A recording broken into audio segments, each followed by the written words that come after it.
Please be seated. The sitting is open.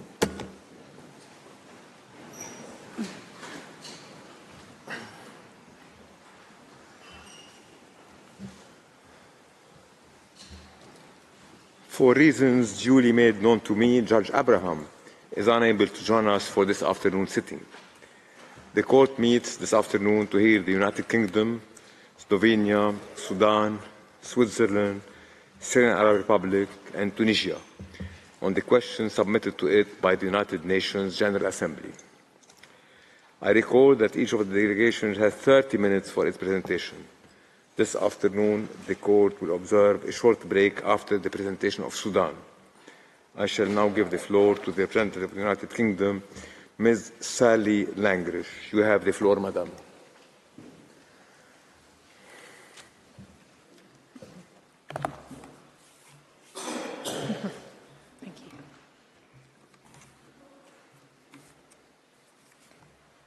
Mr. President, members of the Court, it is an honour to appear before you on behalf of the United Kingdom. In participating in these proceedings, the United Kingdom underlines its respect and continued support for the Court. Our position on the Israeli-Palestinian dispute is long established. We firmly believe that a negotiated two-state solution is the only way to end Israel's occupation, to deliver Palestinian self-determination, and to preserve Israel's identity and security. That belief is founded on the relevant Security Council resolutions and the parties' existing agreements. Recent events only reinforce the importance and urgency of implementing the existing framework. On the 7th of October, Israel suffered the worst terrorist attack in its history. Hamas's terrorist attacks and the ensuing conflict in Gaza have resulted in tragic and large-scale loss of life and injury to civilians. Palestinians now face a desperate humanitarian crisis in Gaza. The United Kingdom wants to see an immediate suspension of the fighting in Gaza and then progress towards a sustainable and permanent ceasefire. It is essential to ensure irreversible momentum towards a two-state solution, guaranteeing security, justice and peace for both Palestinians and Israelis. The United Kingdom has only addressed matters of propriety in its written statement rather than the merits of the request. It takes the same approach in these oral submissions. In doing so, the United Kingdom should not be taken to accept any factual allegation or legal proposition advanced by other participants. Over the course of this week, we have heard certain characterizations of Israel's actions which we don't accept. We have also heard characterizations of our own conduct and the motivation for it, which we emphatically reject. We are confident that the Court will find analogies with unrelated cases to be entirely unhelpful. What matters is the case before it today. The United Kingdom confines its submissions to relevant matters of legal principle, firmly founded on the Court's own jurisprudence. We submit that the terms of the request do not allow the Court to give an opinion in a manner consistent with its judicial functions. The United Kingdom will focus today on 3 key points concerning propriety, which will be developed by Professor Saroushi. They are: first, the impact of the non-circumvention principle in this case. Second, the unsuitability of the fact-finding exercise that the Court would have to conduct to answer the request as presently framed. Third, the effect of Security Council resolutions 242 and 338. Each of these points independently provides a cogent reason for declining to answer the request. The Court will have observed that our third reason has occupied a particularly prominent place in the participants' oral submissions. Should the Court be minded to issue an opinion, then the United Kingdom would respectfully urge it to reformulate the questions to concentrate on the Security Council framework. In this scenario, the Court should focus on assisting the General Assembly in supporting urgent progress towards a negotiated solution. I will address this point in concluding the United Kingdom submissions later. But first, Mr. President, I invite you to give the floor to Professor Saroushi to address the issues of propriety. Thank you, Ms. Lengrich. I now give the floor to Professor Saroushi. You have the floor, sir. Mr. President, members of the Court, it is an honour to appear before you on behalf of the United Kingdom. I shall first address the non-circumvention principle. The Court's jurisprudence has long recognised the distinction between its advisory and contentious jurisdictions. The Court has held consistently that its advisory jurisdiction cannot be used to undermine the fundamental requirement of state consent. Further, it should not provide a form of judicial recourse for parties, nor should the Court resolve disputes between parties using its advisory jurisdiction. Instead, the Court's advisory function is to offer legal advice to the UN organs requesting the opinion in order to assist them in their activities. Let me be clear. The United Kingdom does not submit that a state whose rights or duties may be affected by an opinion can prevent the Court from giving an opinion. Rather, consistent with the Court's jurisprudence, the United Kingdom's submission is that where a request is, I quote, directly related to the main point of a dispute between two parties, then the Court should refrain from giving an opinion. In the words of the Court in Western Sahara, to give an opinion in such a case, I quote, would have the effect of circumventing the principle that a court is not obliged to allow its disputes to be submitted to judicial settlement without its consent. Close quote. If the Court were to answer the request as currently formulated, it would entail a breach of the non-circumvention principle. The United Kingdom makes 4 points. The first relates to the nature and content of the bilateral dispute. It is more than a mere difference of views. It is a dispute of acute sensitivity. It is long-standing. It concerns the status of Israel's occupation, issues of security, and the conditions under which Israel can and should withdraw from the occupied Palestinian territories. Second, the request engages that core dispute. The General Assembly asks the Court to consider in express terms and rule on both the legal status of the occupied territories and the legal consequences of that status. The Court is also invited to make findings of Israeli responsibility in relation to its policies and practices. This engages key permanent status issues which are at the heart of the Israeli-Palestinian dispute, including on Jerusalem, on settlements, on security arrangements, and on borders. Indeed, a key participant has described the Assembly's request as taking the entire Palestine question to be looked at by the highest court in the globe. The third point concerns the relief requested. The Court is asked to determine that Israel's occupation is unlawful and to order that Israel should withdraw immediately from the occupied territories as a result.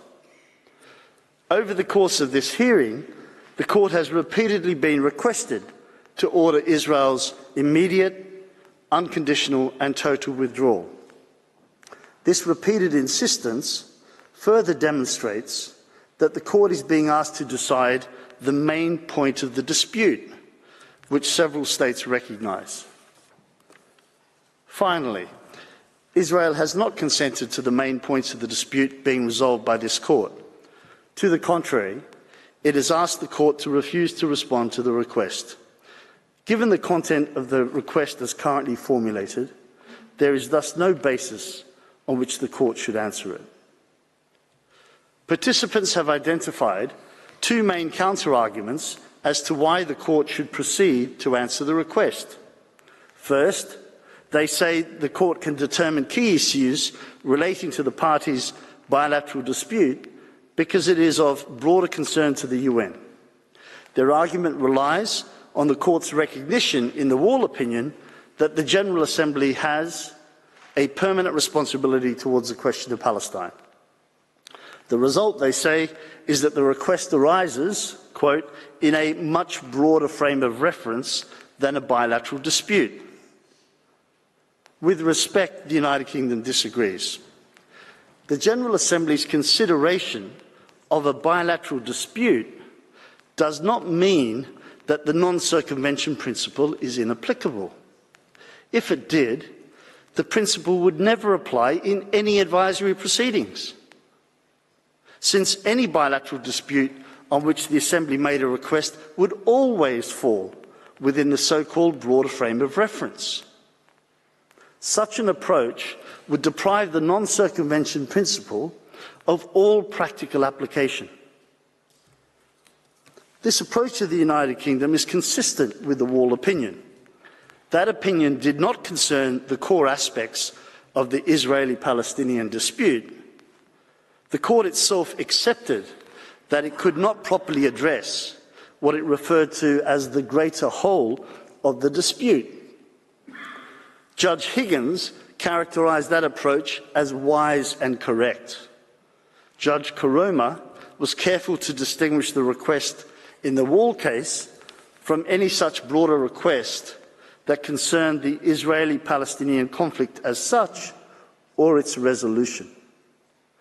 And Judge Awada accepted that the court's answer should not, quote, be tantamount to adjudicating on the very subject matter of the underlying concrete bilateral dispute that currently undoubtedly exists between Israel and Palestine. A related point that several participants have advanced is that the Israeli-Palestinian dispute is multilateral in character because it concerns erga omnes obligations. The fact that a bilateral dispute may involve obligations in which states have a collective interest does not obviate the need for consent for that dispute to be resolved before the court. Nor does it change the fact that there are two participants involved in that bilateral dispute. The second counter-argument on non-circumvention is that the non-binding nature of advisory opinions means that a court can opine on a bilateral dispute.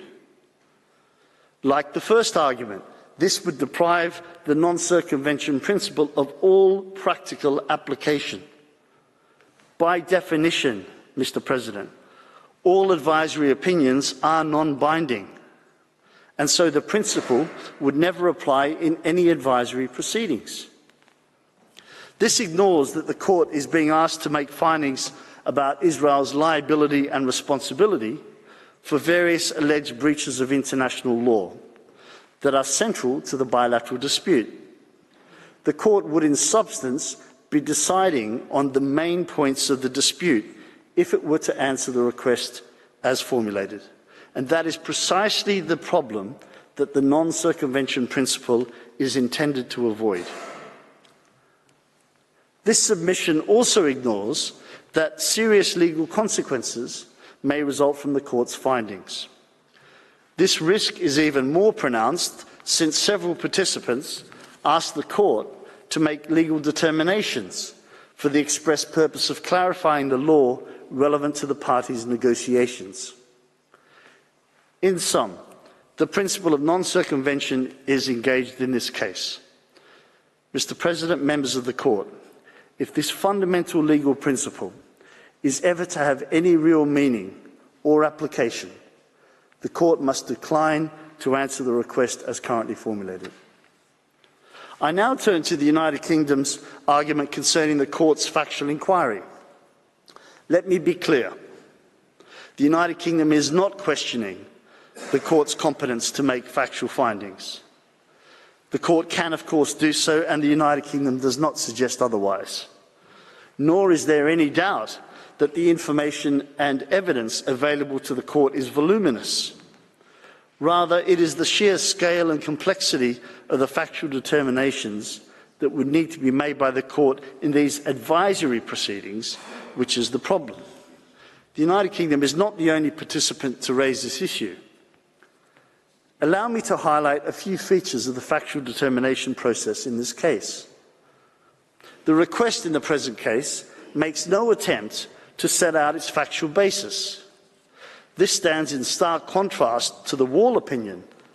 In that case, the request by the General Assembly was based on assumed facts described in a single report by the UN Secretary-General.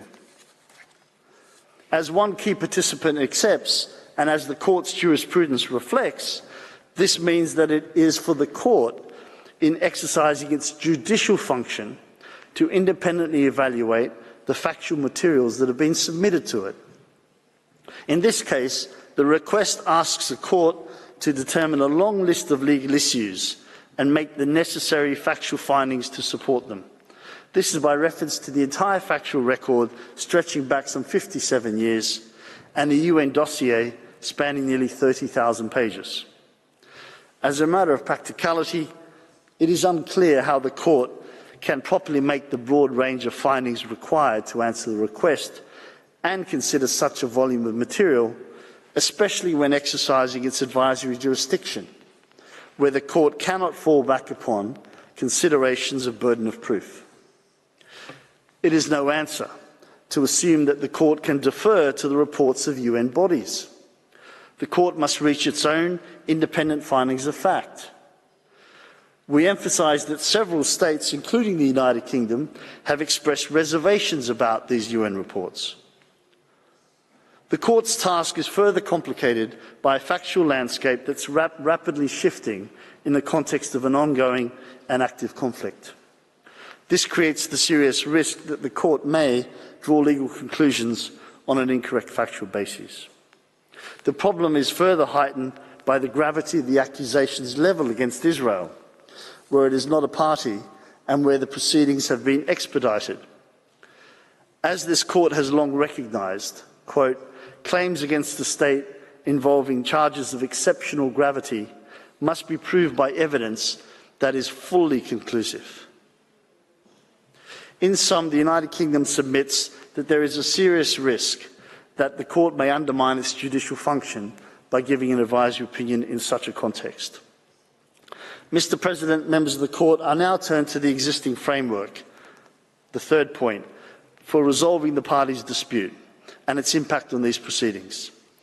The Court is well aware of the agreed framework for a permanent settlement of the parties' disputes as contained in Security Council Resolutions 242 and 338 and in the parties' interim agreements. The precise terms of Resolution 242 are worth recalling. They identify the two interdependent principles of withdrawal and security, to which the Court was referred on Wednesday. To be clear, this resolution does not determine that the occupation is unlawful. The terms of the resolution make this plain. The Security Council and the General Assembly continue to endorse this framework. Most recently, in December 2023, the Council affirmed its unwavering commitment to a two-state solution. Both organs also continue to recognise that a permanent settlement requires a negotiated solution under the auspices of the UN. Many states in these proceedings have emphasised the need for a negotiated solution and the importance of preserving the agreed framework in the context of these proceedings. The United Kingdom shares these views. The parties' agreed framework provides a further basis for declining to answer the request. That framework envisages the negotiation of Israel's withdrawal, not a court decision requiring it. In response to this submission, three main points have been raised by other participants. First, it is said the negotiation process has been stalled for some time. This does not negate the validity of the Security Council framework, nor does it change the reality that a negotiated solution under the UN's auspices is the only possible way in which the conflict will be resolved. It underscores the need to strengthen that process rather than undermine it. Second, some participants have referred to the Court's jurisprudence on whether it should take account of adverse political consequences when considering propriety. The Court's jurisprudence requires there to be an objective basis to assess the relevance of such consequences. In this case, there is an objective basis. It is the established Security Council framework. The General Assembly's general mandate in respect of the Palestinian question cannot override the Security Council framework. Third, it is argued that an opinion will not interfere with the Security Council framework or with negotiations conducted under its auspices. Instead, it is claimed an opinion will assist that process. Participants rely on the Court's statement in the Wall opinion that the negotiations must be conducted in accordance with international law and equivalent language in Council resolutions. And so the Court's legal conclusions can and should, they say, constrain the bases on which those negotiations are conducted. With respect, Mr. President, this argument is flawed. It would undermine the very premise of the Council's framework if the Court were to address the status of the occupation and require Israel's withdrawal. As I observed earlier, that framework inextricably links withdrawal with security and applies on a reciprocal basis. An unconditional order directed at only one party contradicts that fundamental requirement. It also undermines the additional premise that Israeli withdrawal will be achieved by negotiation rather than by court opinion. Furthermore, an opinion addressing the parties' obligations would prejudice their negotiating positions and thus contravene the Court's injunction in the interpretation of peace treaties and the Western Sahara advisory opinions. That, I quote, "the legal position of the parties to a dispute cannot be in any way compromised by the answers that the Court may give to the questions put to it." For these reasons, the United Kingdom respectfully requests the Court to decline the request as presently formulated. Mr. President, I now invite you please to give the floor back to Ms. Langrish. I thank Professor Saroushi. I now give the floor back to Mrs. Langrish. You have the floor, Madam. Thank you, Mr. President, members of the Court. So Professor Saroushi has explained why the Court should decline to answer the request. But if the Court is nonetheless minded to provide an opinion, the United Kingdom proposes an alternative course, which seeks to respect the existing framework and ensure the parties' compliance with it. We foreshadowed this approach in our written statement. It is firmly rooted in the Court's jurisprudence. Let me start by recalling the Court's recognition in the Wall opinion that the resolution of the dispute requires the implementation of Security Council resolutions, in particular Resolutions 242 and 338. This, in turn, requires a negotiated solution to the outstanding problems and the establishment of a Palestinian state existing side by side with Israel. Judge Higgins was even more prescriptive. She rightly observed that the resolutions embody key underlying requirements for the resolution of the Israeli-Palestinian dispute, namely that Israel is entitled to exist, to be recognised, and to security, and the Palestinian people are entitled to their territory, to exercise self-determination and to have their own state. Judge Higgins further recalled that Resolution 1515 of 2003 envisages that these long-standing obligations are to be secured both generally and as to their detail by negotiation.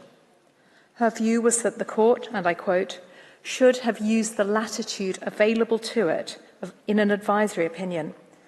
And she reminded both parties not only of their substantive obligations under international law, but also of the procedural obligation to move forward simultaneously. The United Kingdom's position on the principles for the implementation of Resolutions 242 and 338 has long been clear. First, there must be an agreement on the borders of the two states based on the June 1967 lines with equivalent land swaps between the parties. Second, security arrangements for the Palestinians must respect their sovereignty, and for Israel, they must protect its security. Third, a just, fair, agreed and realistic solution to the refugee question must be put in place.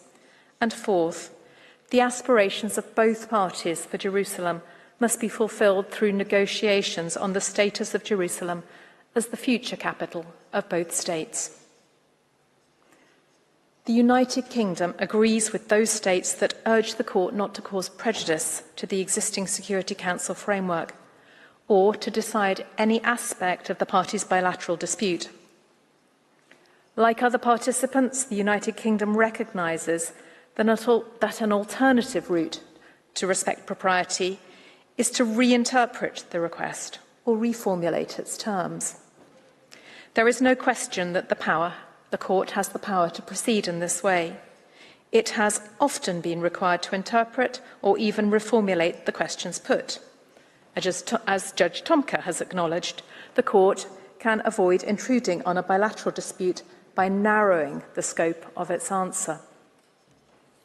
The question for the Court is how best to achieve these aims. We propose that the Court's opinion should focus on endorsing the continued application of the agreed framework with a view to ensuring its urgent implementation. An answer of this kind would respect the three propriety limitations that we have identified. It would also assist the General Assembly to discharge its mandate on the Palestinian question, which many participants have emphasised is the object of this request. More specifically, the United Kingdom, in this alternative submission, respectfully invites the Court to do the following: to endorse the continued application of the Security Council framework to both parties and the need for its urgent implementation at the earliest possible opportunity, to recall both parties' obligations to respect the terms of the Council's framework, to recall both parties' agreement not to aggravate their dispute by taking any step to change the status or integrity of the occupied territories until a negotiated solution is agreed. And lastly, to reaffirm the parties' obligations in their interim agreements that they negotiate on permanent status issues. In this way, the Court could assist the General Assembly in achieving its stated objective, which is to support urgent progress towards a negotiated solution within the Security Council framework. The United Kingdom reiterates that a negotiated two-state solution is the only way in which the Israeli-Palestinian conflict will be resolved. Mr. President, honourable members of the Court, thank you for your attention. That concludes the United Kingdom's submissions. I thank the delegation of the United Kingdom for its presentation. I invite the next participating delegation, Slovenia, to address the Court, and I call Mr. Helmut Hartmann to the podium.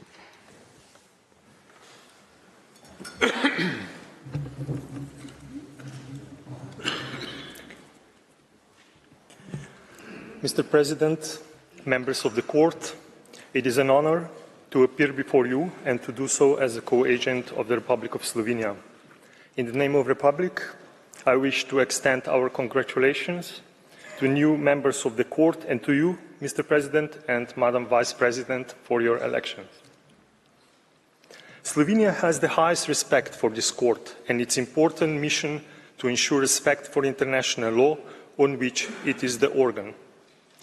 By its Resolution 77-247 of 30 December 2022, the General Assembly has submitted to the scrutiny of the Court legal questions of fundamental importance for the United Nations and for the international community as a whole.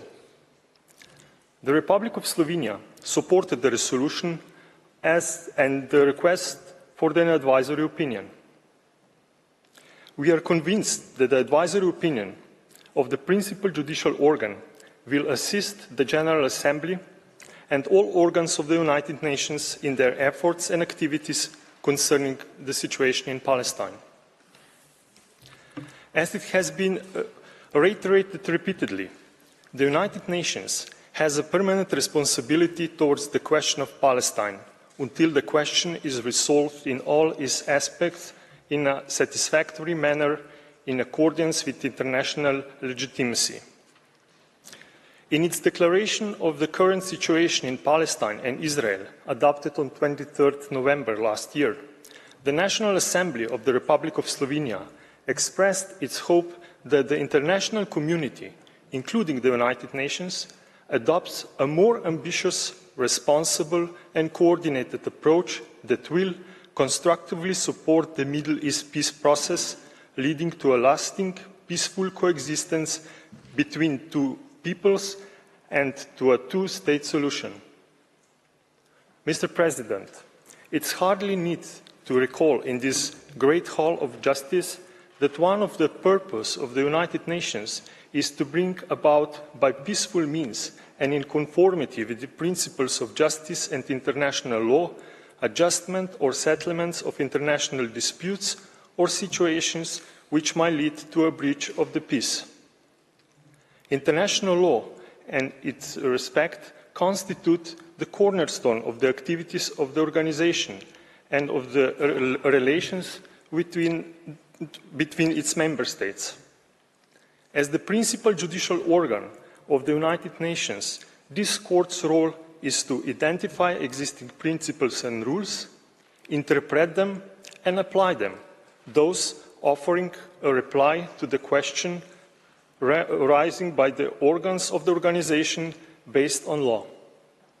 The questions submitted to your scrutiny concerning the legal consequences arising from policies and practices of Israel are scarcely susceptible of a reply otherwise than on the basis of law. The legal principles and rules upon which the court is asked to provide an advisory opinion constitute some of the most basic foundations for a peaceful, just, lasting and comprehensive solution to the question of Palestine. The Republic of Slovenia is fully committed to these fundamental principles, ensuring a consolidated multilateral system based on an effective United Nations organization, the sovereign equality of states, collective security, the peaceful settlement of disputes, the self-determination of peoples, high human rights standards, and a powerful rule of international law. We are mindful that a comprehensive solution needs to be achieved through meaningful negotiations aimed at the complete end of the occupation of the Palestinian territory and a resolution of all status issues. It is deeply concerning that despite efforts of the United Nations and the numerous resolutions of the General Assembly and the Security Council, negotiations have been stalled. As we speak, the prospect of the mutual agreed solution seems to be more and more uncertain. The situation in the region is alarming. Therefore, more than ever, it is indispensable for the organization and for the international community to take and to encourage all efforts that, with a view to achieving as soon as possible, on the basis of international law, a negotiated solution to the outstanding problems and the establishment of the Palestinian state existing side by side with Israel and its other neighbors, with peace and security for all in the region, as the court emphasized in its 2004 advisory opinion. The Republic of Slovenia, through the voice of its National Assembly, reaffirmed its unwavering support for a negotiated two-state solution on the basis of the 1967 borders, resulting in two sovereign democratic states living together in peace and security in full respect of international law. However, Mr. President, the need for negotiations aimed at the mutual agreeable solution or the existence of the framework for such negotiations are not compelling reasons that should lead the Court to decline the request for an advisory opinion.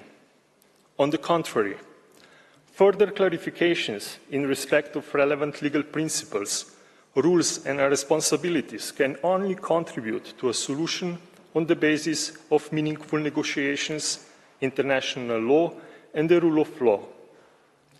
The Court recalled in 1996 and 2004 that it is, and I quote, aware that no matter what might be its conclusion in any opinion it might give, they would have relevance for the continuing debate on the matter in the General Assembly and would present an additional element in the negotiations on the matter.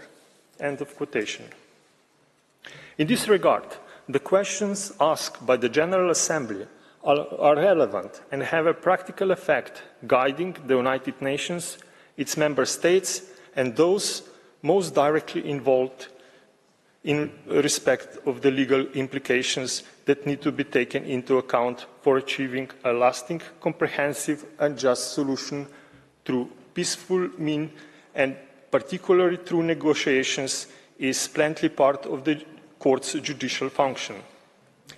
As a court of law, as a world court, you are entitled to pronounce on legal questions that will and must drive, frame and facilitate further actions and negotiations aimed at a full and complete settlement of the questions of Palestine.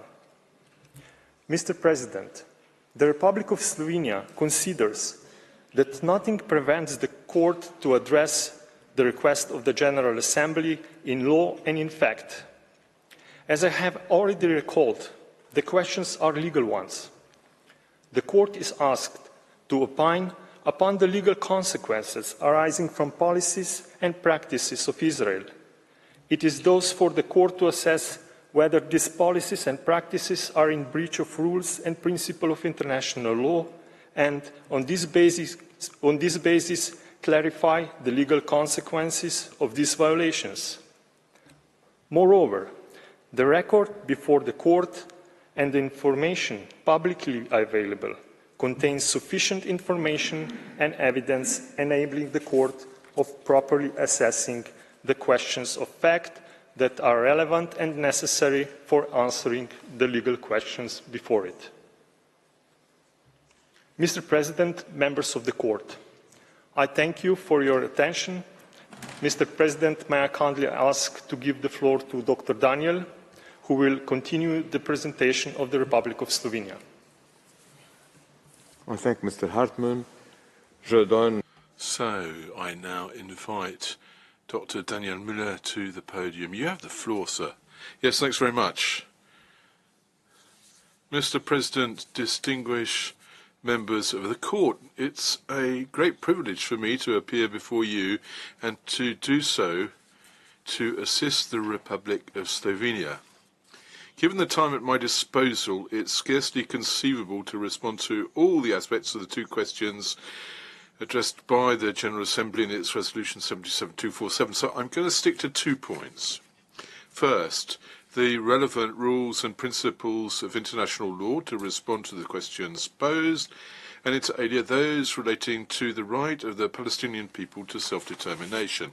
Then, secondly, I'll look at the legal consequences arising from the violations of these rules and principles of international law, inter alia for Israel, but perhaps all for all the other states and for the United Nations. I'll do with these 2 points seriatim. Mr. President, the right of the Palestinian people of self-determination, specifically mentioned in the first question posed by the General Assembly, is not open to dispute. Your court has already underscored in your advisory opinion of 2004 that the existence of a Palestinian people is no longer an issue, and that among the legitimate rights of the Palestinian people is that of self-determination.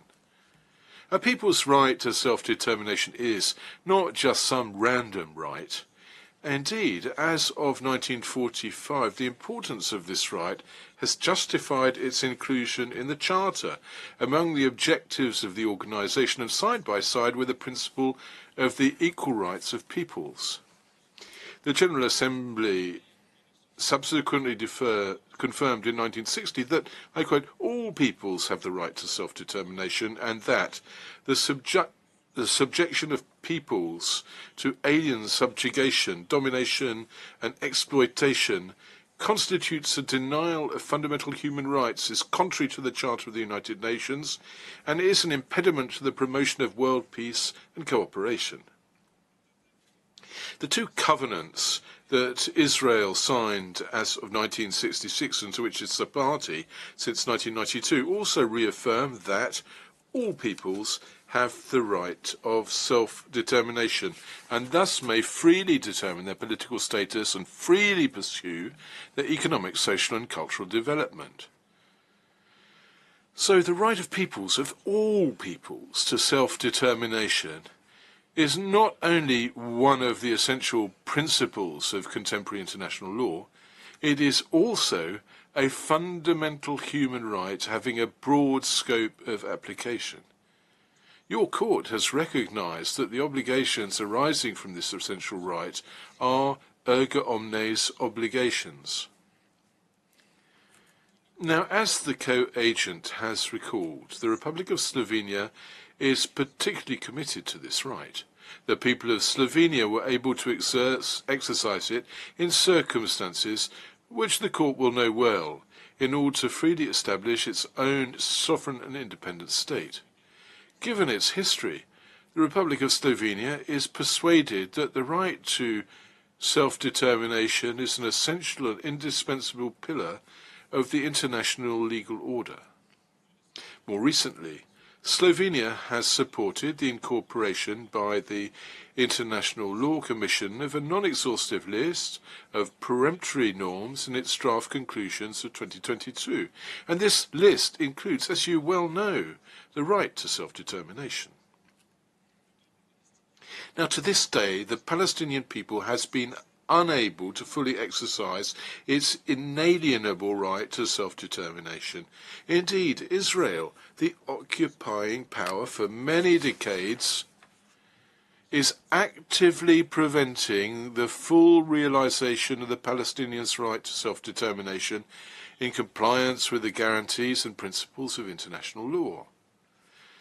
The occupation of Palestinian territory, its colonization and its fragmentation constitute not only a flagrant violation of the prohibition of the acquisition of territory by force, but also is a considerable impediment to the realization of a free and independent Palestinian state. The court recalled quite rightly that the peoples of non-self-governing territories are entitled to exercise their right to self-determination in relation to their territory as a whole, the integrity of which must be respected by the administering power. As a consequence thereof, any modification of the territorial base to which a people is entitled by right of self-determination, as well as the de facto and de jure annexation by Israel of a considerable part of Palestinian territory, are by their very nature contrary to international law. The need for respect and preservation of the territorial unity, contiguity and integrity of all of the occupied Palestinian territory, including East Jerusalem, recalled once again by the General Assembly in December last year, constitutes an essential condition for the Palestinian people to fully realize its right to self-determination and exercise its sovereignty over its territory. Thus, as the Council for Human Rights has recalled, the Israeli settlements fragmenting the West Bank, including East Jerusalem, into isolated geographical units, severely undermines the exercise of Palestinian self-determination. Mr. President, the right of the Palestinian people to self-determination is fundamentally hobbled by the prolonged occupation of Palestinian territory by the occupying power, and by the non-compliance with the obligations incumbent upon that power under the elementary rules of international humanitarian law. Palestinian territory remains under occupation within the meaning of international humanitarian law. The Court established in its advisory opinion of 2004 that on account of this de facto situation, the relevant customary and conventional rules of international humanitarian law are applicable in occupied Palestinian territory, including East Jerusalem. So, international occupation law is based on the idea that occupation may only be a temporary and provisional situation. The occupying power does not acquire sovereignty over the territory it occupies and must administer it, taking due account of its specific legal status. It must abstain from taking measures likely to entail permanent change, be they the extent of the territory occupied or to its social, economic and demographic reality. More generally, the occupying power must not exercise its authority in order to promote its own interests, or with the aim of using the inhabitants, their property, or the resources of the occupied territory for its own benefit. The occupying power must ensure the protection of the population subject to occupation and take the necessary measures in order to respect their rights and ensure their implementation. Above all, that includes the fundamental rights guaranteeing dignity, equality, and the value of the individual. Rightly, the Court confirmed in 2004 that the treaty instruments relative to human rights remained applicable in OPT, and thus must be respected vis-à-vis the men, women, and children of Palestine.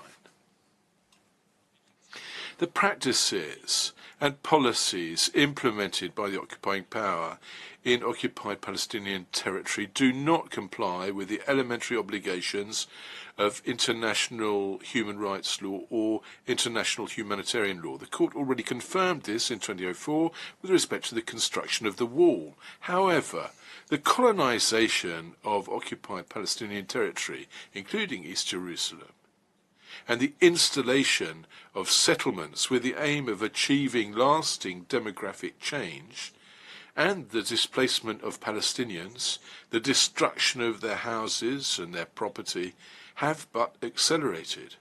The Court, the General Assembly, and the Security Council have recalled that settlements in occupied Palestinian territory have no legal basis and remain illegal. The Council vigorously regretted for a long time the continuation and persistence of Israel in pursuing those policies and practices. The written and oral statements of participants in the instant advisory proceedings have also demonstrated that the practices and policies of the occupying power are not consistent with what is required of it under international law.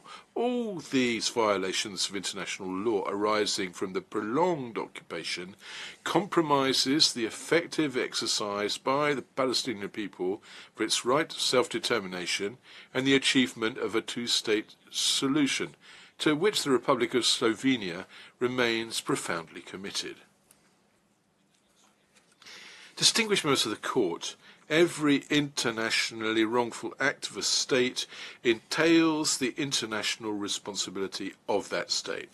That key provision of the Articles on State Responsibility for Internationally Wrongful Acts contains in itself a part, an important part indeed, of the answer to the question of the legal consequences of the policies and practices which are before you. Israel has engaged its international responsibility. The content of the international responsibility of the State of Israel, or to use the terms of the ILC, the legal consequences involved by this responsibility, are enumerated in Articles 29 through 32 of the Articles on State Responsibility. Israel has the obligation to put an end to its internationally wrongful acts and to all the practices preventing the Palestinian people from fully exercising its right to self-determination, first and foremost of which are the prolonged occupation and annexation of Palestinian territory. Israel must fully carry out its international obligations, in particular its obligation to respect and promote the self-determination of the Palestinian people in the full compliance with international law.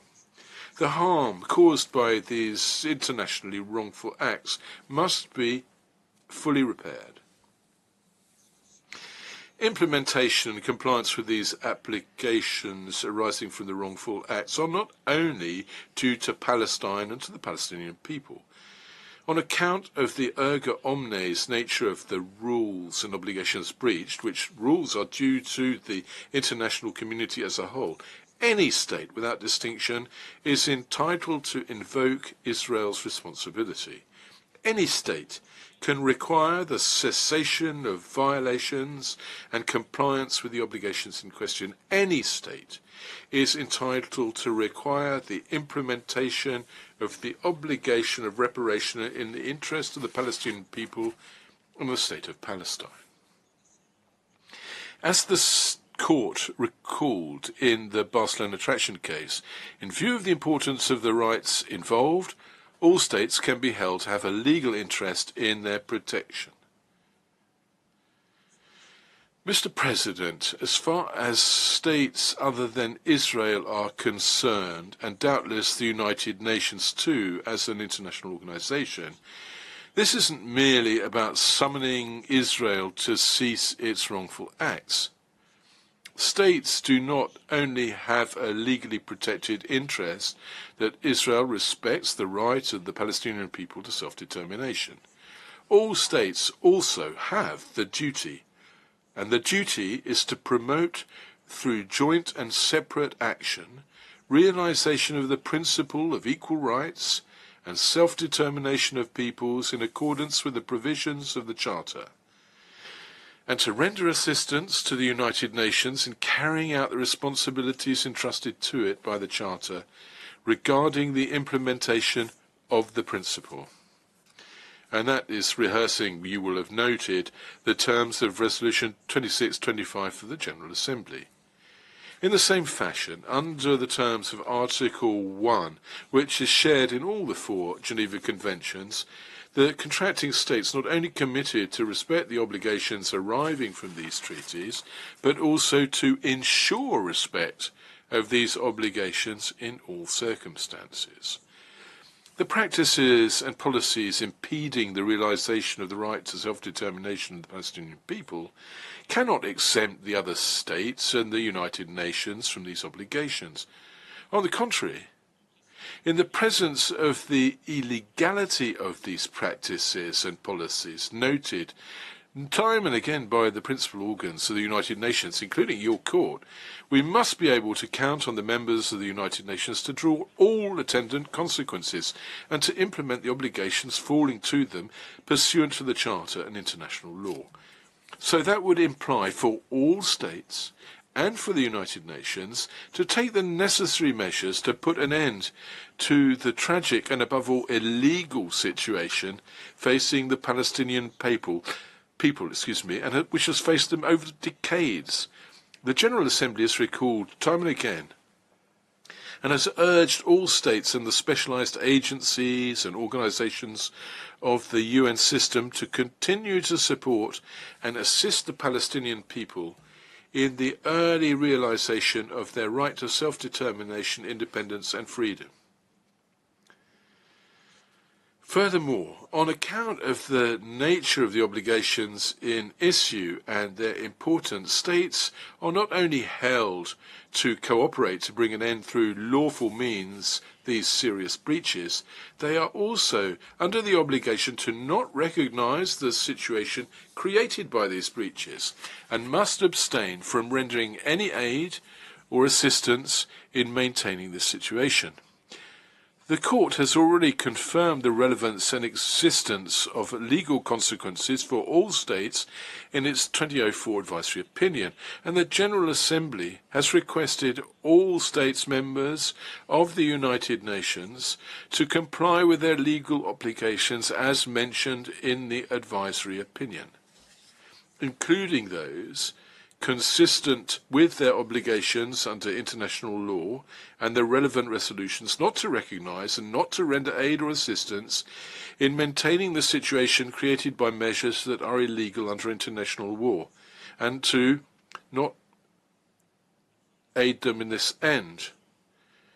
In order to comply with these obligations, all states must inter alia distinguish in their relevant dealings between the territory of the State of Israel and the territories occupied since 1967.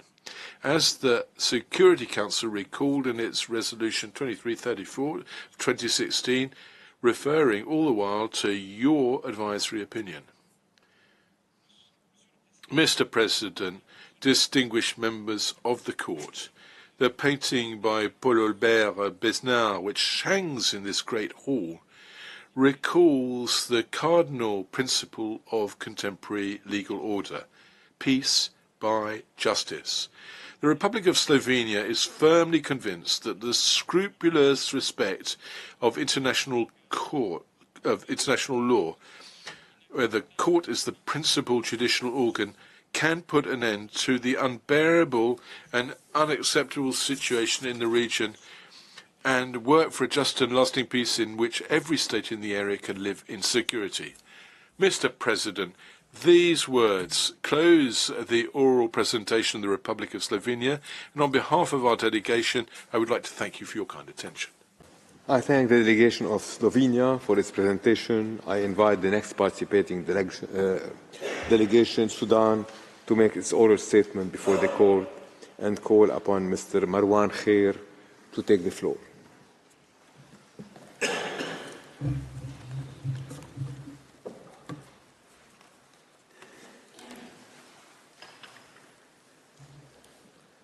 Mr. President, distinguished members of the Court, it's my honor and privilege to address the International Court of Justice on behalf of the Republic of the Sudan. I express gratitude to this Court for extending the opportunity for my country's participation in these advisory proceedings on the legal consequences arising from the policies and practices of Israel in the occupied Palestinian territory, including East Jerusalem.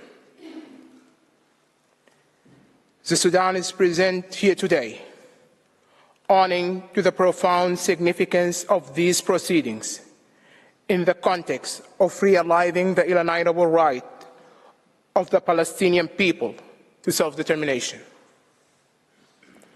This matter has persisted on the United Nations agenda for several decades. The dire circumstances prevailing in the occupied Palestinian territory over the past decades, compounded by the current severe humanitarian crisis in Gaza Strip, underscore the profound jeopardy facing the fundamental rights of all people in the Middle East, particularly the Palestinians. Therefore, these oral proceedings assume critical importance in persuading the Court to exercise its jurisdiction and accept this request for an advisory opinion.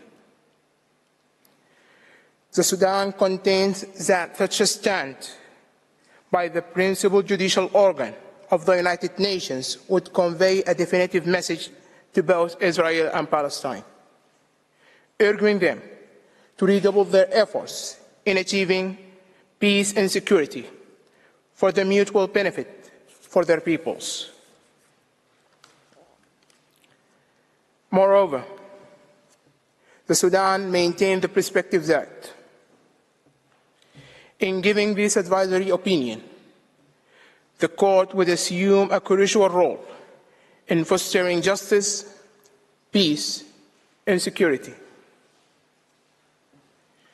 not only in Israel and Palestine, but also in the Middle East and beyond. Mr. President, in accordance with the rules of court, we will address the statement specifically to the issue that, from the perspective of the Sudan, remains a point of contention among the participants in these proceedings, whether or not the court should give the requested advisory opinion.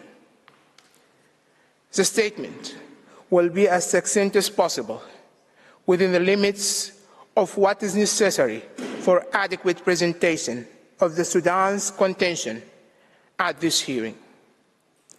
Mr. President, I respectfully invite you to give the floor to Professor Raimondo, who will proceed with the delivery of this oral statement. Thank you, Mr. President. Thank you, members of the court.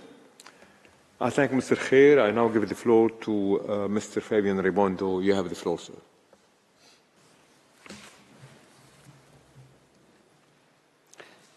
Mr. President, distinguished members of the court, it is my privilege and pleasure to stand before the International Court of Justice today to address the issues of jurisdiction and admissibility of this request for an advisory opinion. The articulation of objections to the admissibility of a request for an advisory opinion from the General Assembly is not an uncommon occurrence in proceedings before this court. Nevertheless, the court has consistently dismissed such objections. In the subsequent discussion, I shall initially recall the consistent jurisprudence of this court on the issues of jurisdiction and admissibility. It is within this body of jurisprudence that the court can find the resolution to the objections raised concerning the admissibility of the current request for an advisory opinion. As pointed out by this court in the Chagos advisory opinion, I quote, "When the court is seized of a request for an advisory opinion, it must first consider whether it has jurisdiction to give the opinion requested, and, if so, whether there is any reason why the court should, in the exercise of its discretion, decline to answer the request." Unquote. The jurisdiction of this court to provide an advisory opinion stems from Article 65, paragraph 1 of its statute. This article provides that the court may give an advisory opinion on any legal question upon the request of any body authorized by or in accordance with the Charter of the United Nations to make such a request. The General Assembly has the authority to request an advisory opinion according to Article 96, paragraph 1 of the Charter of the United Nations, and this article stipulates that the General Assembly has the power to ask the International Court of Justice to provide an advisory opinion on any legal question. In these proceedings, the Court is first asked to determine the legal consequences arising from the ongoing violation by Israel of the right of the Palestinian people to self-determination from its prolonged occupation, settlement, and annexation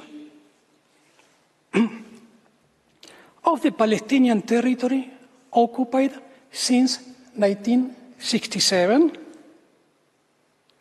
including measures aimed at altering the demographic composition, character, and status of the Holy City of Jerusalem, and from its adoption of related discriminatory legislation and measures.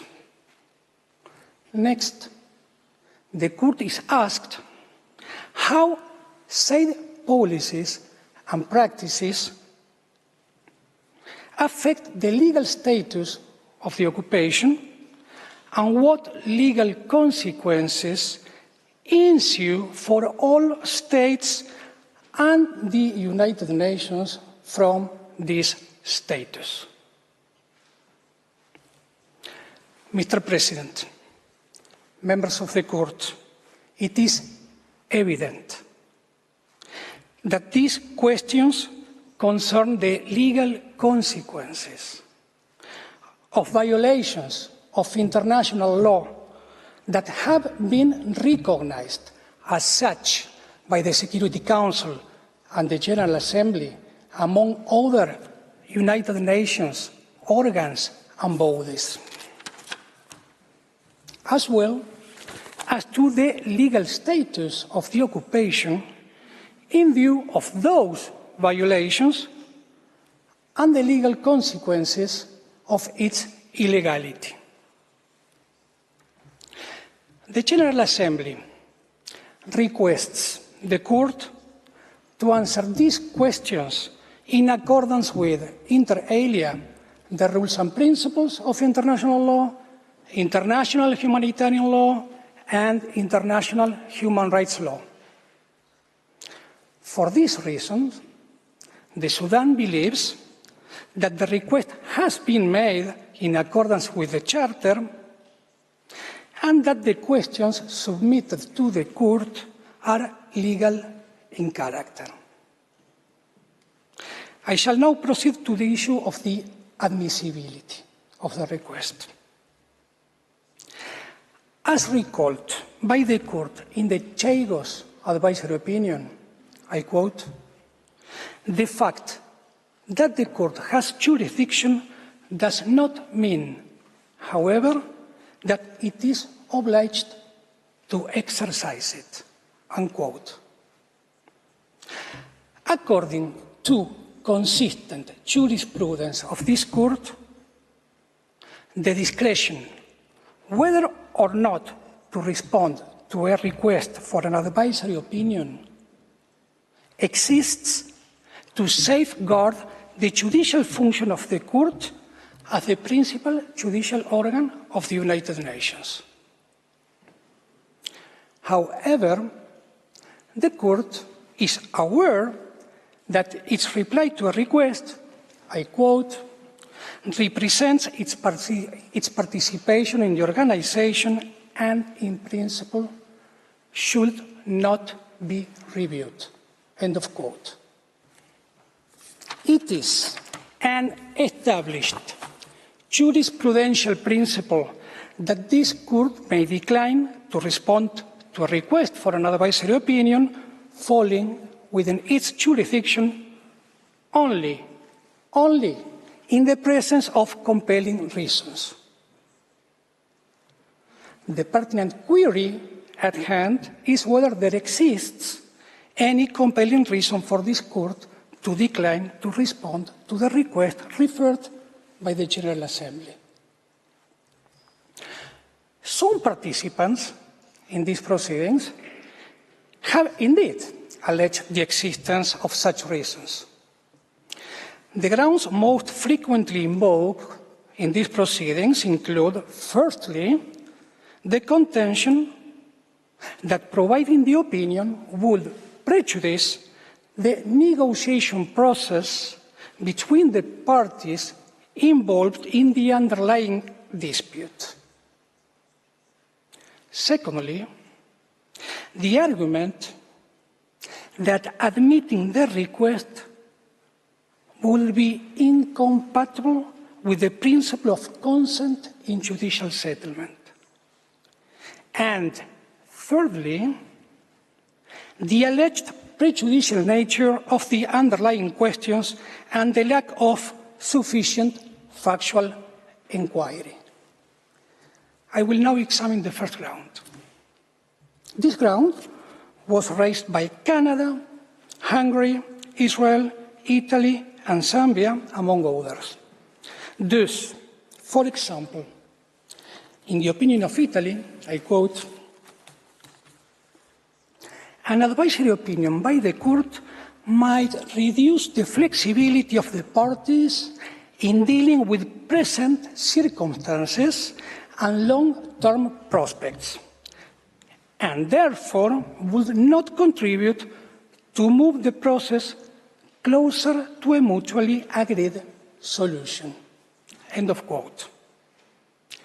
This constitutes a type of argument that this court has previously considered in other advisory proceedings.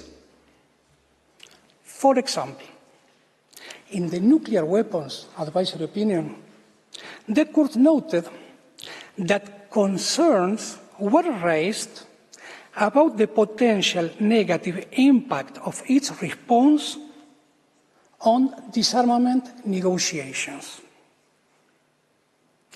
The court acknowledged that regardless of its conclusions, they would introduce an additional aspect to the negotiations.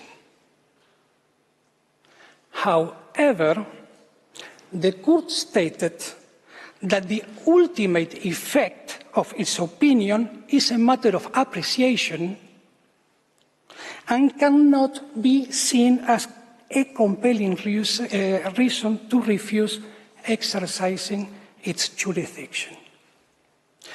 This jurisprudential principle was confirmed by this court in the advisory opinion on the wall. There is an additional, pivotal aspect to address in this context. The two questions central to the ongoing advisory proceedings pertain to the existing conditions in the occupied Palestinian territory. The court is not tasked with determining the content of a final settlement or the precise boundaries of the Palestinian state. Essentially, the request seeks the court to provide an authoritative legal opinion on the current legal ramifications of the practices and policies of Israel referred to in the request.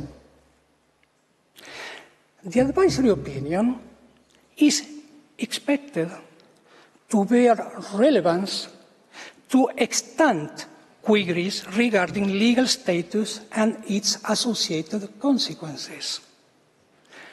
Such clarification holds the potential to significantly contribute to establishing the groundwork for a prospective negotiated resolution of the underlying conflict, rather than to endanger the established framework for negotiations that have been suspended for several years now. Hence, the Sudan believes that this does not constitute a compelling reason to decline responding to the request. I shall now address the second ground, the contention that the opinion would circumvent the principle of consent in judicial settlement. This ground was raised by Canada, Fiji, Hungary, Israel, and the United Kingdom, among other participants. For example, Canada objects that, I quote, "It is Canada's understanding that Israel, which has a direct interest in this case, has not provided consent for the ICJ to desist of this matter." End of quote. It is well-established jurisprudence of this court that the lack of consent to the court's contentious jurisdiction by interested states does not impact the court's jurisdiction to render an advisory opinion. This rationale is exemplified by instances such as when the court gave its advisory opinion on Western Sahara, even in the absence of Spain's consent to the request. When it delivered the advisory opinion on the wall, despite Israel not providing consent. And when it issued the Chagos advisory opinion, notwithstanding the absence of consent from the United Kingdom. In each of these instances, the court gave its opinions, even though the request concerned the responsibility of particular states. As this court said in Western Sahara, I quote, "In the present case, Spain is a member of the United Nations and has accepted the provisions of the Charter and Statute. It has thereby, in general, given its consent to the exercise by the court of its advisory jurisdiction." Unquote. In the Sudan's view, the same rationale applies in the current advisory proceedings. The General Assembly has consistently played a crucial role in matters concerning Palestine, as evident from the documentation presented in the Secretary General's dossier before this court. The Palestinian people are yet to realize their right to self-determination, a fact that no state can plausibly contest. Therefore, the Sudan believes that the objection to the General Assembly's exercise of its competence in the realm of self-determination and its consideration of the situation in Palestine is unpersuasive. I shall now address the final ground, the allegedly prejudicial nature of the questions posed by the General Assembly and the lack of appropriate factual inquiry. This ground was raised by Israel in the following terms, I quote, "The tendentious questions placed before the court not only distort the factual reality, they fundamentally misrepresent the legal reality as well." End of quote. In the same vein, another participant in the proceedings, the United Kingdom, posits that the request is inadmissible on the ground that, I quote, "the court cannot be confident that it will have a complete or accurate evidential picture before it." End of quote. Further, in this regard, the United Kingdom contends that, I quote again, "insofar as Israel does not participate in the advisory proceedings by furnishing evidence relevant to the request, the court will lack material explaining the Israeli side of the picture." End of quote. Nevertheless, it is imperative to recall that in the overwhelming majority, if not all, of the opinions rendered by this court, reliance on public information derived, for instance, from United Nations organs or specialized agencies has been a standard practice.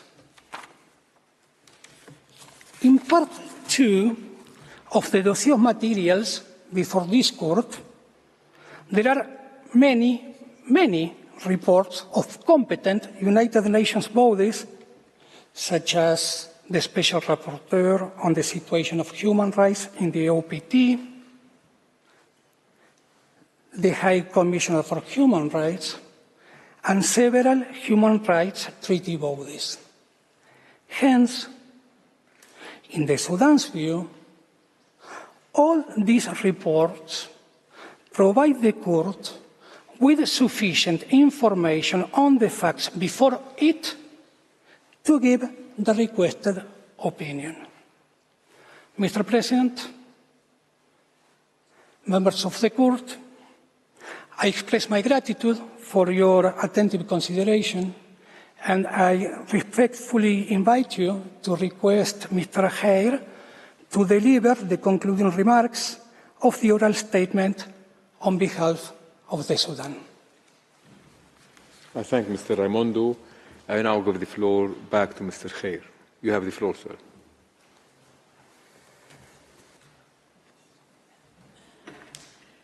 Mr. President, distinguished members of the court, I wish to emphasize the great significance of the right of peoples to self-determination. In advisory proceedings conducted before this court, wherein the exercise of this right was a pivotal concern, the court's opinion emerged out of fundamental elements shaping the legal framework for resolving the underlying disputes, such as the one concerning Namibia. If only we had a comparable equivalent for Palestine. The successful resolution of the protracted dispute surrendering Namibia can be largely attributed to the court's judicial task. It's respectfully suggested that you should persist in fulfilling that role in the present advisory proceedings. In the light of the foregoing, the Sudan concludes that the court not only has jurisdiction to give the advisory opinion requested by the General Assembly, but also that there is no compelling reason for this court to use its discretionary power not to give the opinion. Thank you, Mr. President. Thank you, members of the court. I thank the delegation of Sudan for its presentation. Before I invite the next delegation to make its oral statement, the court will observe a break for 10 minutes. The sitting is suspended.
Please be seated. The sitting is open.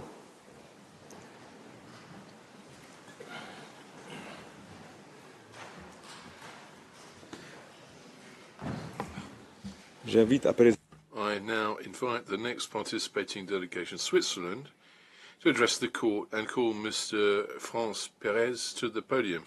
Sir, you have the floor. Mr. President, distinguished members of the court, it's an honor for me to appear before you on behalf of the Swiss Confederation.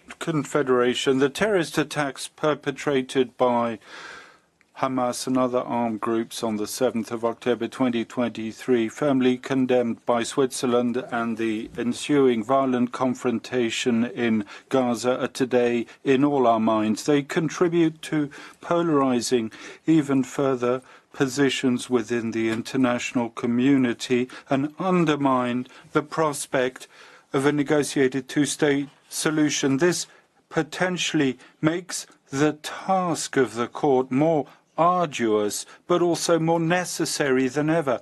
Our presentation will not concentrate on the terrible events of 7th of October and the situation that flows from it, but on the legal questions as posed to the court on 30th December 2022, which relate to the status of prolonged occupation. Israel has legitimate security concerns, but also the obligation to comply with international law. Similarly, the Palestinian people has the right to self-determination with the aim of living in peace, and Palestine has the obligation to respect international law, and fair and lasting solution can only be achieved on the basis of the rules of international law. A good understanding of the content of the obligations under international law is therefore a precondition for negotiating a solution that reflects the legitimate interests of both parties. Thus, it's therefore essential to better understand the legal questions relating to measures taken within the framework of the prolonged occupation of Palestinian territory. The opportunity for the court to provide an impartial response based on international law to the questions posed by the General Assembly and thereby provide a basis for a negotiated solution therefore remains essential. My oral presentation will focus on the specific issues linked to the prolonged occupation under the angle of international humanitarian law and human rights law. Moreover, I'll refer to our written submission of 17 July 2023 and to the developments contained therein. The law of the occupier and the legality of occupation are two distinct questions. The law of occupation applies independently of the question of the legality of occupation. Occupation is a situation that is governed by international humanitarian and human rights law, whereas the legality of it is governed by the UN Charter. The potentially illegal character of an occupation must not call into question the fundamental separation between jus ad bellum and jus in bello. The right of occupation continues to apply in Palestinian territory, irrespective of the question of the legality of the occupation. As such, the prolonged character of an occupation has no incidence on its conformity with jus in bello. No provision of humanitarian law prohibits prolonged occupation. What's more, prolonged occupation remains governed by humanitarian law, supplemented by human rights law, irrespective of a de facto possible annexation. Nevertheless, occupation is understood as a temporary situation. Occupation that is prolonged may lead to a tension between, on the one hand, the obligation for the occupier to maintain the status quo ante, on the other hand, to ensure the well-being of the occupied population. It is this tension and its legal consequences that I'd like to deepen within the framework of this oral submission.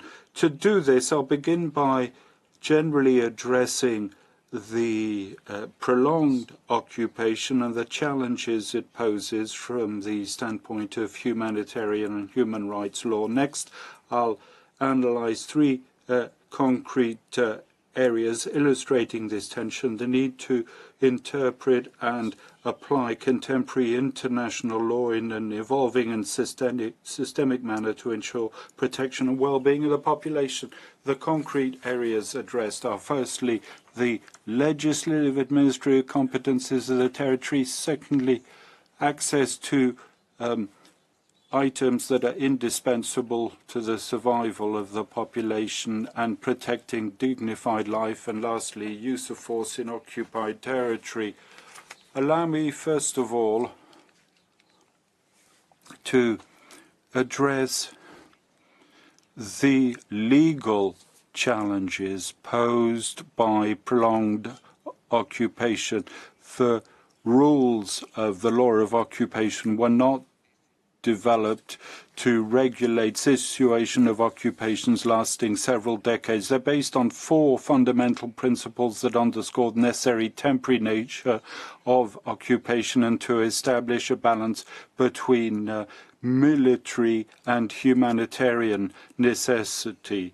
Firstly, the occupier doesn't acquire sovereignty over the territory he occupies. Unilateral measures calling into question the territorial status quo are therefore never admissible. A modification of the status of occupied territories can only be envisaged within the framework of a negotiated solution. Secondly, the occupier must maintain the status quo ante and not take measures that might lead to permanent changes, in particular from the social, economic and demographic standpoint. Thirdly, the occupier must maintain security and public order in the occupied territory and administer it in order to ensure the protection and well-being of protected persons. Fourthly, the occupier must not exercise his authority for the purposes of serving his own interests, that of his territory or his population.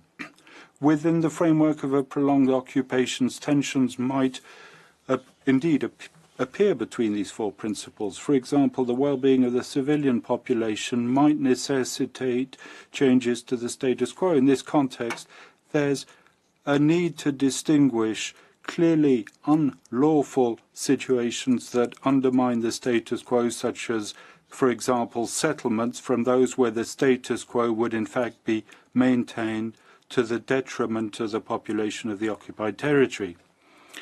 In this case of a prolonged occupation, it is vital that the maintenance of the status quo should not be understood as a freeze on the situation, but as signifying that the populations of occupied territories must continue to be able to live a normal as life as possible in dignity. Occupied territories must not remain frozen in time, but be able to move with their time.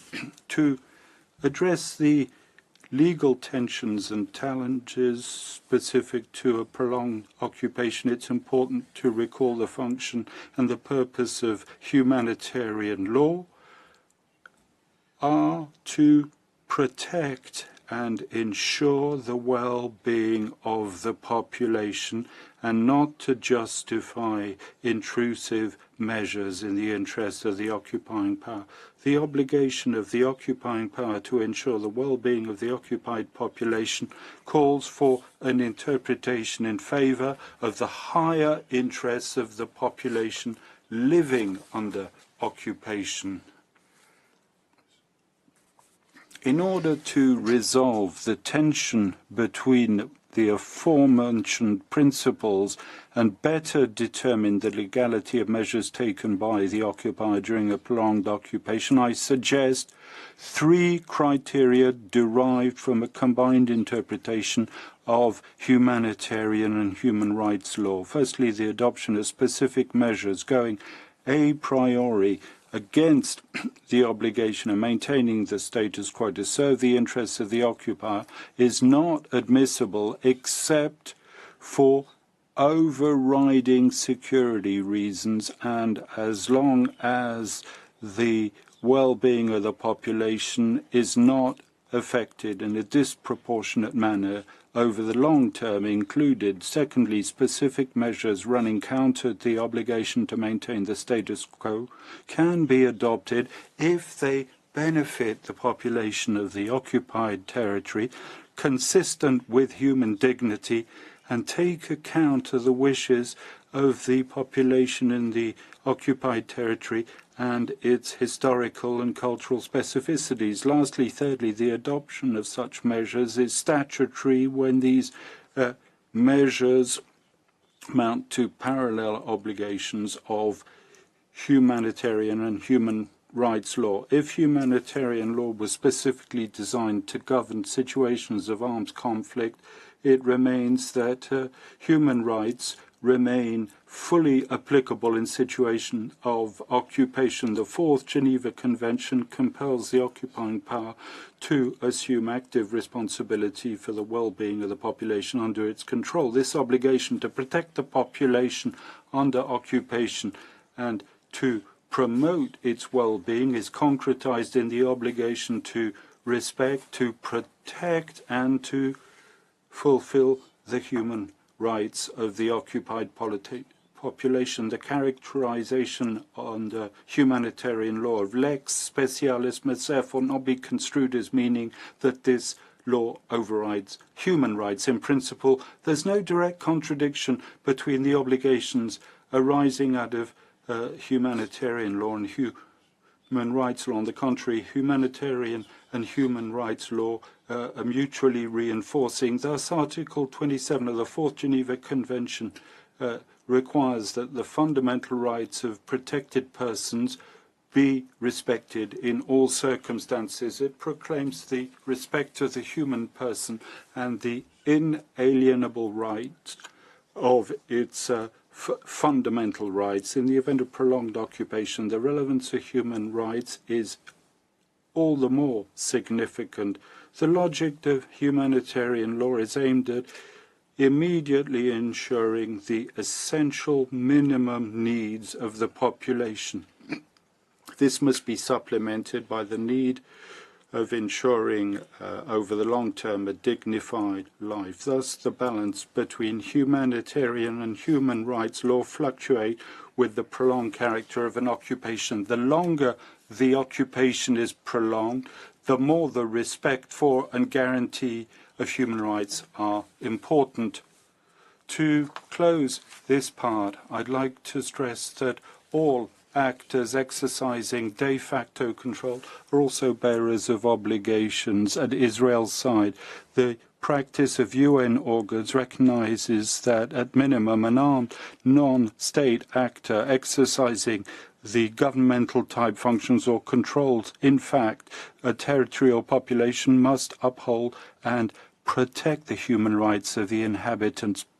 Palestine, having notably ratified Covenants 1 and 2 of the UN relating to human rights and the UN Convention against Torture, has the positive obligation to take all measures in its power and compatible with international law to assure to persons living in these parts of its territory the rights guaranteed by the Convention. Israel and Palestine are under obligation to cooperate and support one another and not to weaken one another in their efforts to ensure the well-being of the population. Victims must also be able to seek reparation for violations or abuse of their rights, whoever the actor at the origin of their grievance, in order to ensure effective respect of human rights. These various actors must cooperate by taking into account that the scale of their obligation will vary notably of the control they exercise and the resources available to them. I come now to the concrete areas, starting with that of legislative and administrative competences of the territory.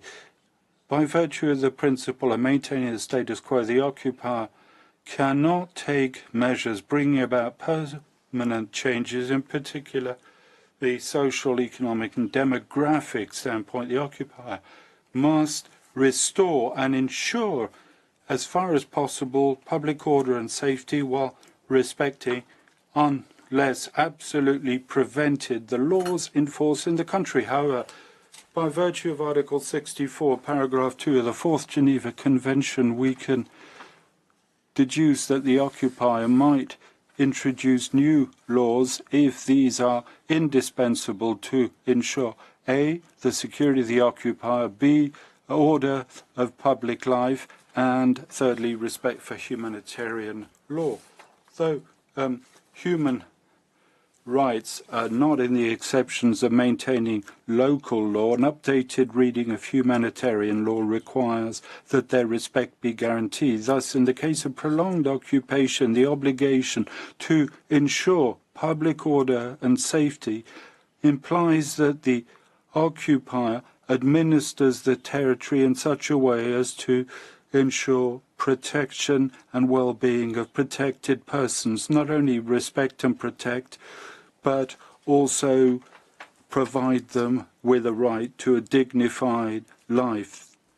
This, of course, means that he has to move away from the status quo. Mr. President, members of the court, the adoption of measures such as planning, zoning, contradicts the previously mentioned criteria. This regime contributes to put in place a coercive environment, aggravating the risk of forced transfer.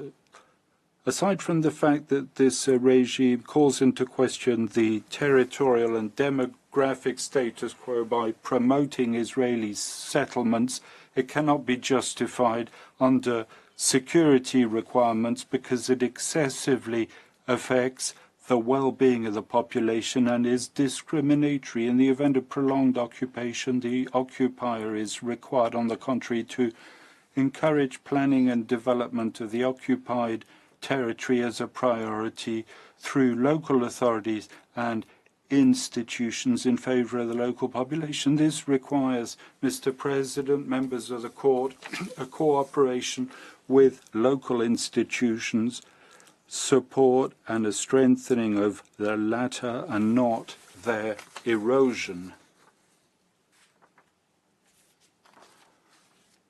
I will now turn to the second concrete area, that's to say access to vital goods for the survival of the population and protecting a dignified life. Humanitarian requires that the occupier supplies the population with essentials for its survival. The obligation to restore order and public life must be interpreted broadly and designate the various aspects of the life of the population. The occupier is therefore entitled to make changes going a priori against the status quo as long as they're necessary to improving local life. As indicated above, the conditions of existence of the population under occupation are also governed by human rights, which notably, in a context of prolonged occupation, support and reinforce humanitarian law. The occupier must immediately ensure minimum enjoyment of economic, social and cultural rights and refrain from adopting measures that would limit their exercise. Next, with the prolongation of occupation, the obligation to a gradual achievement comes into play. It requires the occupier fully assumes the exercise of these rights in time. Furthermore, by virtue of the right to life, the occupier has the obligation to generate conditions of existence in accordance with human dignity for persons living under his jurisdiction. In the face of prolonged occupation, the economic and social development of the territory may require long-term changes which are opposed to maintaining the status quo. This, of course, creates obligations for Israel as occupying power as well as for Palestinian actors.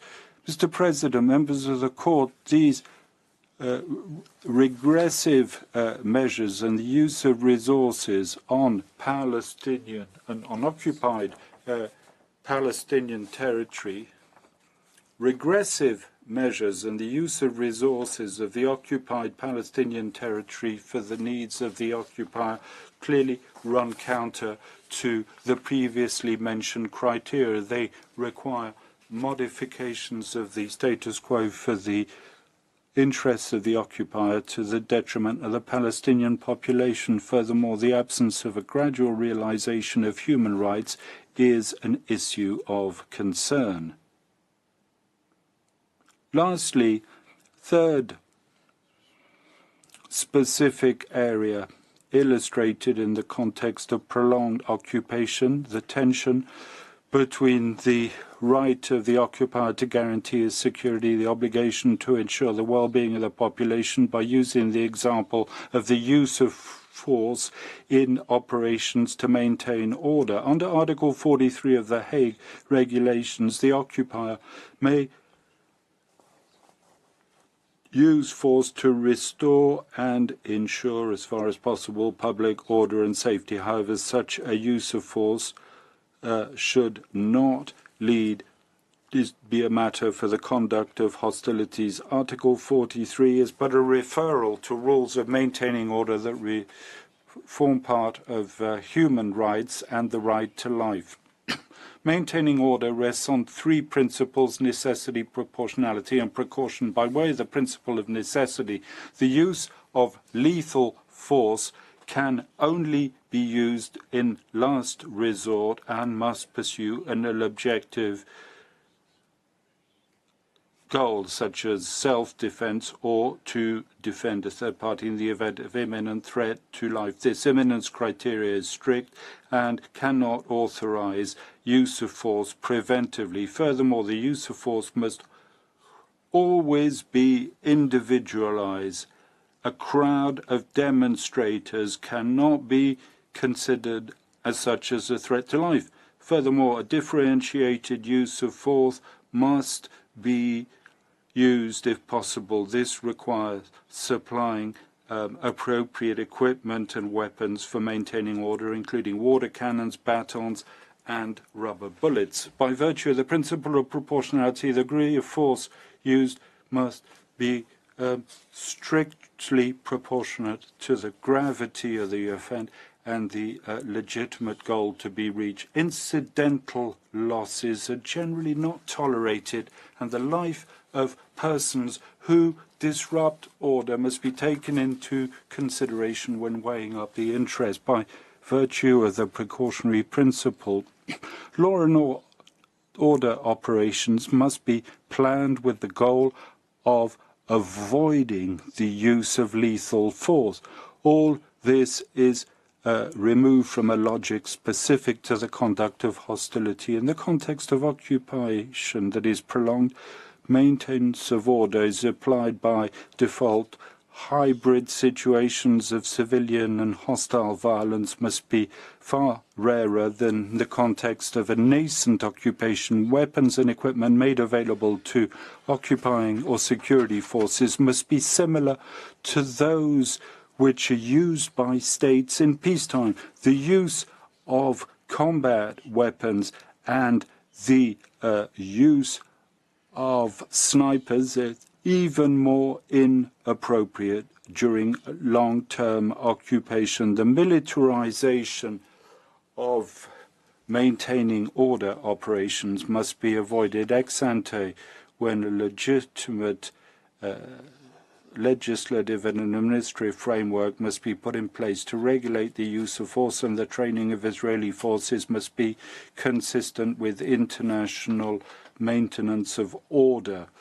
Ex post, any use of lethal force must be the subject of an actual investigation to ensure accountability, and in the case of proven violations of human rights, there is a requirement to bring those responsible to justice. Israel, as an occupying power, must protect the civilian Palestinian population in the West Bank. The violence exercised by individuals such as settlers towards the population of the occupied Palestinian territory must also be investigated and, where appropriate, subject to criminal proceedings. The positive obligation to protect the population from third parties is an essential component of the right to life. In conclusion, prolonged occupation may a priori give rise to tensions between maintaining the status quo, security of the occupier, and the well-being of the population. These tensions are resolved by humanitarian law, supplemented by human rights law. The longer the occupation, the more respect and guarantee of human rights are important. The joint application of these two legal regimes strengthens the protection of populations living under occupation and may impose specific measures that run counter to the obligation to maintain the status quo. Thus, the development of the territory requires the adoption of positive measures in favour of the population of the occupied territory. Similarly, the well-being of the population requires transformations aimed at improving its conditions of life. Lastly, in the presence of a prolonged occupation, the use of force is presumed to form part of law and order. All parties must prevent violence and the resurgence of hostility in order to guarantee a life as dignified and as normal as possible to the population. In this spirit, Israel and Palestine must cooperate and support one another mutually and not weaken one another or erode the authority of the other party. Mr. President, members of the court, this brings to an end the written submission of Switzerland. Thank you for your attention. Je remercie la délégation de la Suisse pour son I'd like to thank Switzerland for their exposé. Public to address the court and for His Excellency Mr. Ammar Al-Hassan to the podium.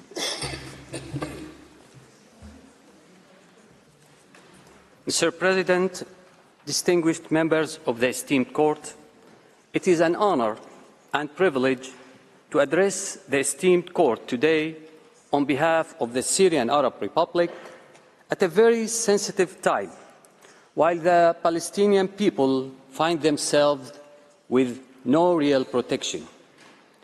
In this oral statement, I will present my country's position regarding the questions related to this case in accordance with what was stipulated in the relevant General Assembly resolution.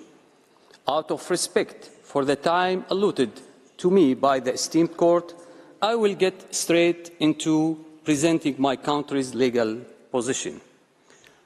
Mr. President, distinguished members of this honourable court, the theory of occupation in principle contradicts all the values, ethics, laws and charters that humanity has established throughout its long history. In order to preserve human dignity and sanctity, to maintain international peace and security, and to save the world from the scourges and sufferings of wars. In fact, the crime of occupation has been and continues to be the most serious and heinous crime in the history of mankind, taking into consideration the occupation's flagrant violation of the Charter of the United Nations, the provisions of international law, international human rights law, and international humanitarian law, and all international charters and customary rules. In fact, occupation acts primarily on the basis of usurping land by force, which is essentially prohibited under international law and the provisions of the Charter. It also acts on the basis of suppressing the will of the people, seeking to degrade their dignity and deprive them of their basic rights. Today, the practices of Israel, the occupying power, are definitely the clearest reflection, unfortunately, of the failure of the international community to prevent heinous crime of occupation and to ensure the implementation of the relevant resolutions of Security Council, General Assembly, and the Human Rights Council. The Syrian Arab Republic stresses the need to hold Israel accountable for its grave and continuing violations of the provisions of international law, the Charter of the United Nations and its relevant resolutions, and the provisions of international humanitarian law, including provisions in Section 3 of the Fourth Geneva Convention of 1949, Article 47, and what follows. Mr. President, distinguished members of the Court, we are here today to make sure that they, the occupiers, do not get away with impunity. The first question before the distinguished Court today relates to one of the most important and noble human rights, which is the eternal and fundamental right to self-determination. The right to self-determination is a fundamental human right that is enshrined, among other international instruments and conventions, in Article 1, Paragraph 2 of the Charter of the United Nations, providing that each state shall, and I quote, refrain from any forced action depriving peoples of their right to self-determination, freedom, and independence, end of quote. And that each state shall, again I quote, encourage through joint and unilateral action the realization of the principle of self-determination of peoples, end of quote. This right is also reiterated and affirmed in common Article 1 between the Covenant on Economic, Social and Cultural Rights and the International Covenant on Civil and Political Rights, which obliges states that are parties to these covenants to promote the realization and respect of this right in accordance with the provisions of the Charter of the United Nations. Israel violates this right through, for example, the establishment and continued expansion of illegal settlements in the occupied Palestinian territories, including Jerusalem. We note, in particular, the discriminatory Israeli legislation of 2018, or what's so-called the Basic Law, Israel as the nation-state of Jewish people, which recognizes the right to self-determination exclusively for the Jewish people, denying the right of the Palestinian people to self-determination on their land and in their homeland. I shall now turn to talk about the legal consequences. Israel must be held accountable for its violations of international law and United Nations resolutions. Israel must put an immediate end to the violation of its international obligations by halting all actions and measures that prevent and/or impede the exercise of the Palestinian people's right to self-determination, including putting an immediate end of the occupation in all its forms. For third states, since the right to self-determination is an erga omnes argument and obligation on all subjects of international law, all states must respect it and seek to achieve it. It is also the responsibility of all states, consistent with the respect for the United Nations Charter and international law, to immediately put an end to the obstruction of the Palestinian people's exercise of their right to self-determination. The United Nations, in particular the General Assembly and the Security Council, should consider the additional procedures and binding international legitimacy tools stipulated in the Charter that are required to put an immediate end to any obstruction preventing the Palestinian people from obtaining their right to self-determination, and to take the necessary measures in order to ensure the implementation of its relevant resolutions without any further delay.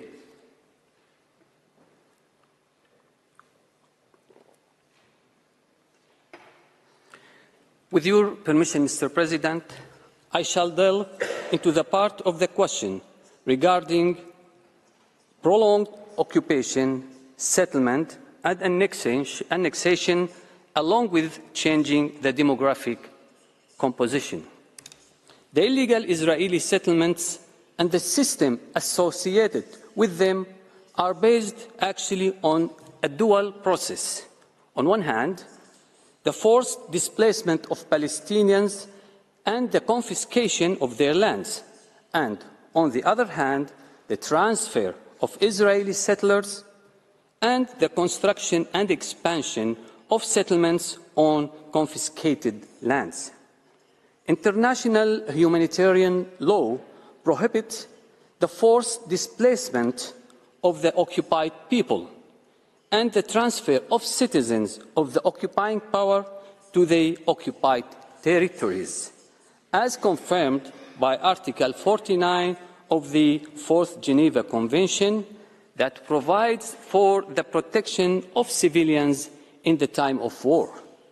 Thus, forced displacement and transfer of citizens by the occupying power constitute grave violations under Article 147 of the aforementioned Convention.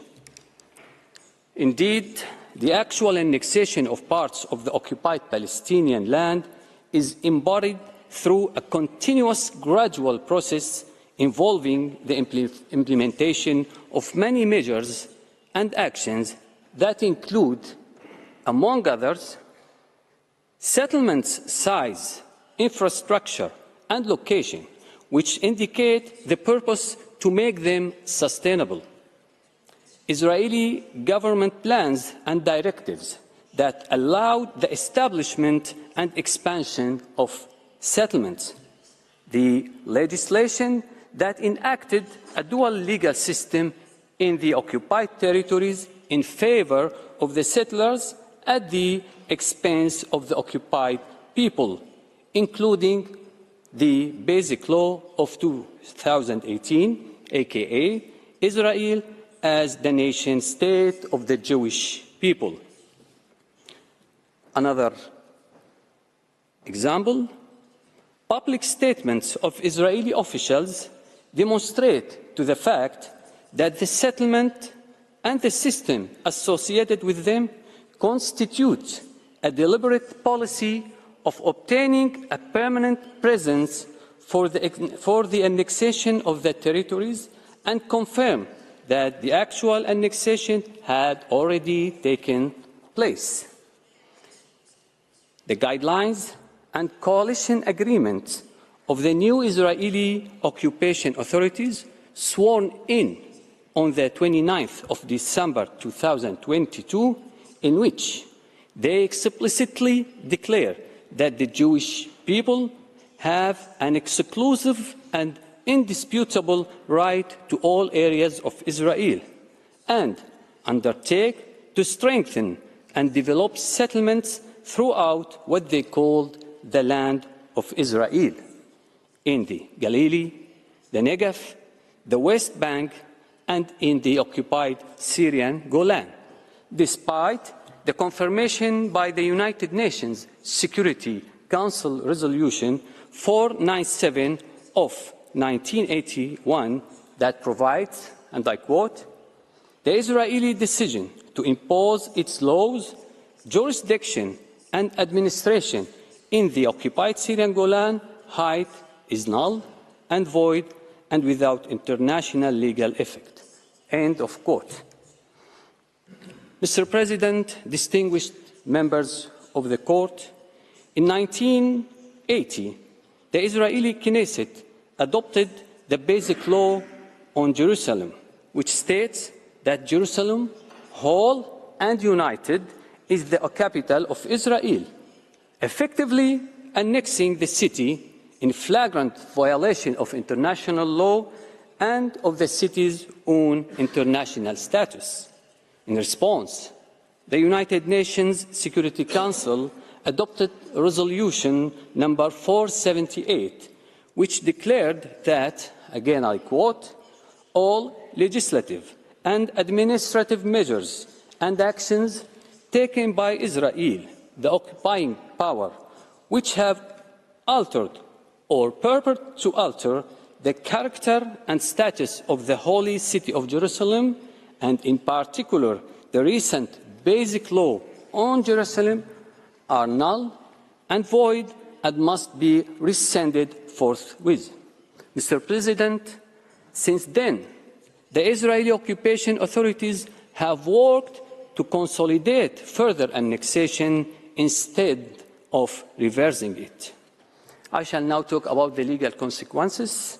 Israel is obliged to immediately stop all its violations of its legal obligations in Jerusalem and all other occupied Palestinian territories. The cessation of such violations entails, inter alia, the dismantling of illegal structures, including settlements and the apartheid wall, the cancellation or the activation of all legislative and regulatory acts adopted by Israel with the aim of building illegal settlements and normalizing said system. Also, Israel is obliged to make reparation for the damage caused to individuals concerned through restitution and compensation. Regarding the legal consequences for third states, the United Nations General Assembly, in its resolution 77/25, called on all states, inter alia, first, not to recognize any alterations to the pre-1967 borders and to ensure that agreements with Israel do not imply recognition of Israeli sovereignty over the territories occupied by Israel in 1967. Second, not to provide aid or assistance to illegal settlement activities, specifically with settlements in the occupied Arab territories of Palestine and the Golan, in line with Security Council Resolution 465 of 1980. For the United Nations, the international organization, in particular the General Assembly and the Security Council, should consider the additional measures and binding international legitimacy tools stipulated in the Charter that are required to immediately end the illegal occupation and take the necessary measures to ensure the implementation of its relevant resolutions without any further delay. Your Honours, just as a reminder, today we are talking about a huge record of UN resolutions that Israel keeps violating. Actually, when it comes to the Arab-Israeli conflict, we are talking about 180 resolutions of the General Assembly and 227 resolutions of the Security Council. Mr. President, allow me now to move on to the part of the question regarding discriminatory legislations and measures. Since its inception, Israel has adopted various discriminatory legislations aimed to ensuring its control over the maximum geography with the minimum possible number of Palestinians.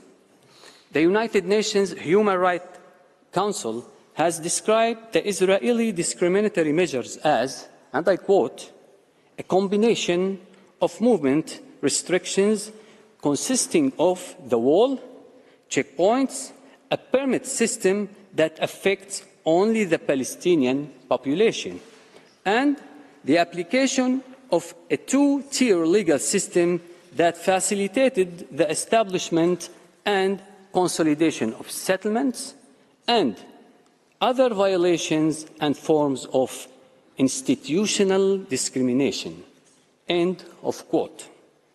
The United Nations General Assembly has always, and for many years, condemned in a large number of resolutions the discriminatory policies and practices of Israel, the occupying power, against the Palestinians as well as the Syrians in the occupied Syrian Arab Golan.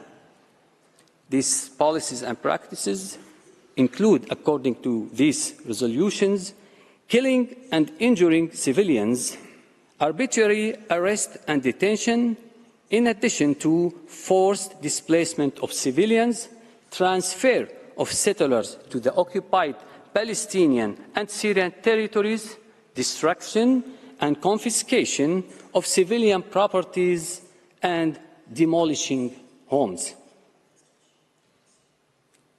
Your Honors, in the devastated Gaza Strip, long before the 7th of October 2023, Israel practices racial discrimination towards the Palestinian population in the form of its ongoing blockade.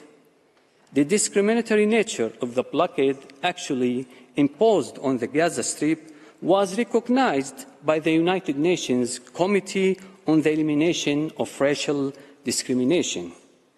This blockade was found to violate the Convention on the Elimination of Racial Discrimination. The actions of Israel are part of a large-scale, repressive, organized and systematic regime. Such actions have been identified as apartheid after thorough factual and legal examination by the UN Special Procedures and by various international organizations. Apartheid is most manifested in the occupied Palestinian territories, including Jerusalem, where illegally located settlers benefit from far-reaching privileges at the expense of the basic rights of the Palestinian people. For legal consequences, Israel is obliged to immediately repeal all legislations aimed at or leading to the maintenance and perpetuation of apartheid and racial discrimination against the Palestinian people. This includes the termination of its settlement activities, the cessation of all discriminatory policies and practices, along with due compensation to all those affected by these policies and practices, including Palestinian refugees. For third states, they must not recognize this illegal situation and must not provide any help or assistance in any way that may sustain and maintain this situation. For the United Nations, especially the General Assembly and the Security Council, the international organization should consider the additional measures required to end the apartheid system established by Israel and should take the necessary measures to ensure the implementation of its relevant resolutions without further delay. After this review, allow me, Mr. President, to present my country's legal position on the second question presented before the distinguished court in accordance with the relevant General Assembly resolution. It's about illegal status of occupation. The acts and practices of occupying powers are strictly regulated by international law and international humanitarian law. Article 49, paragraph 6 of the Fourth Geneva Convention stipulates that, and I quote, "The occupying power shall not deport or transfer parts of its civilian population to the territories it occupies." End of quote. While the occupying power is obliged under international law to administer the territory for the benefit of the people under its occupation, Israel administers the territory only for the benefit of its settlers, and even to ensure the sustainability of the illegal occupation of others' land. While annexations or claims of sovereignty over territories under the interim administrative authorities of the occupying power are strictly prohibited, Israel has sought to exercise fait accompli sovereignty over Jerusalem and the occupied Arab territories. Mr. President, members, distinguished members of this honourable court, we believe in the first place that the Israeli occupation in and of itself should be considered absolutely illegal, and that we should not be satisfied with only and merely describing its practices and policies. Allow me now to move to the legal consequences.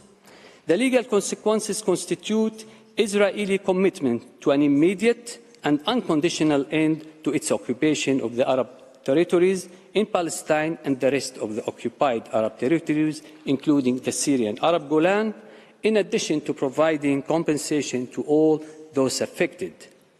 For third states, it is imperative to commit to support all efforts exerted to end the illegal occupation without delay, and to refrain from any actions that contribute to maintaining the illegal situation.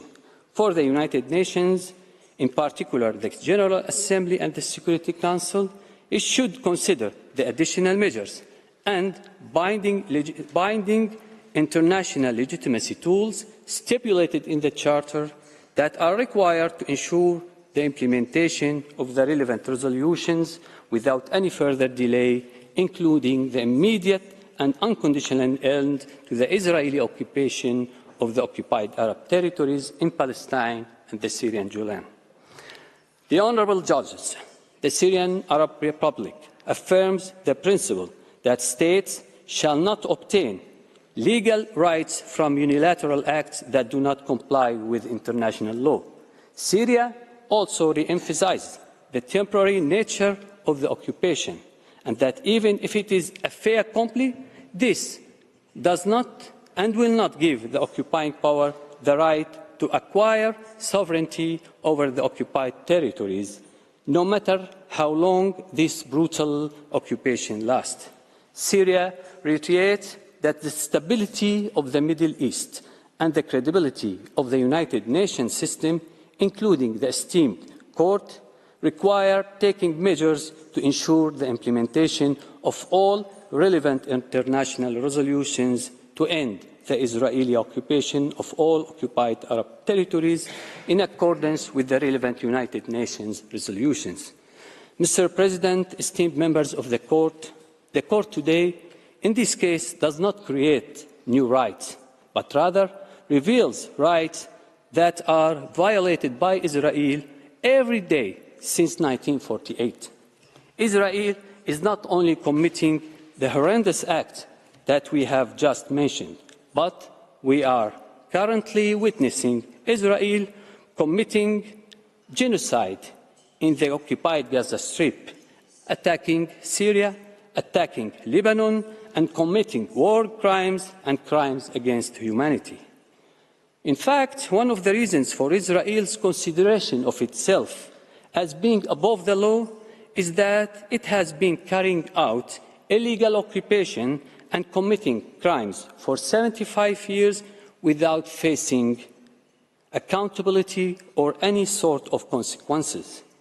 Today, it has become imperative for all states to convince or to show Israel, the occupying power, by all possible legal means that it does not have a green light to annex more occupied territories, expel their indigenous people, and build more illegal settlements.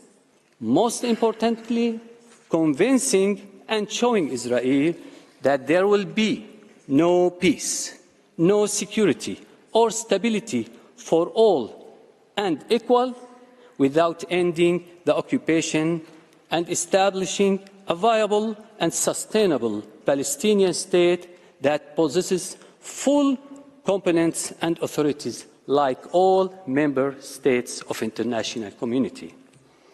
The continuance of these violations means more Israeli escalations vis-à-vis the Palestinian people exercising their legitimate right to resist the occupation.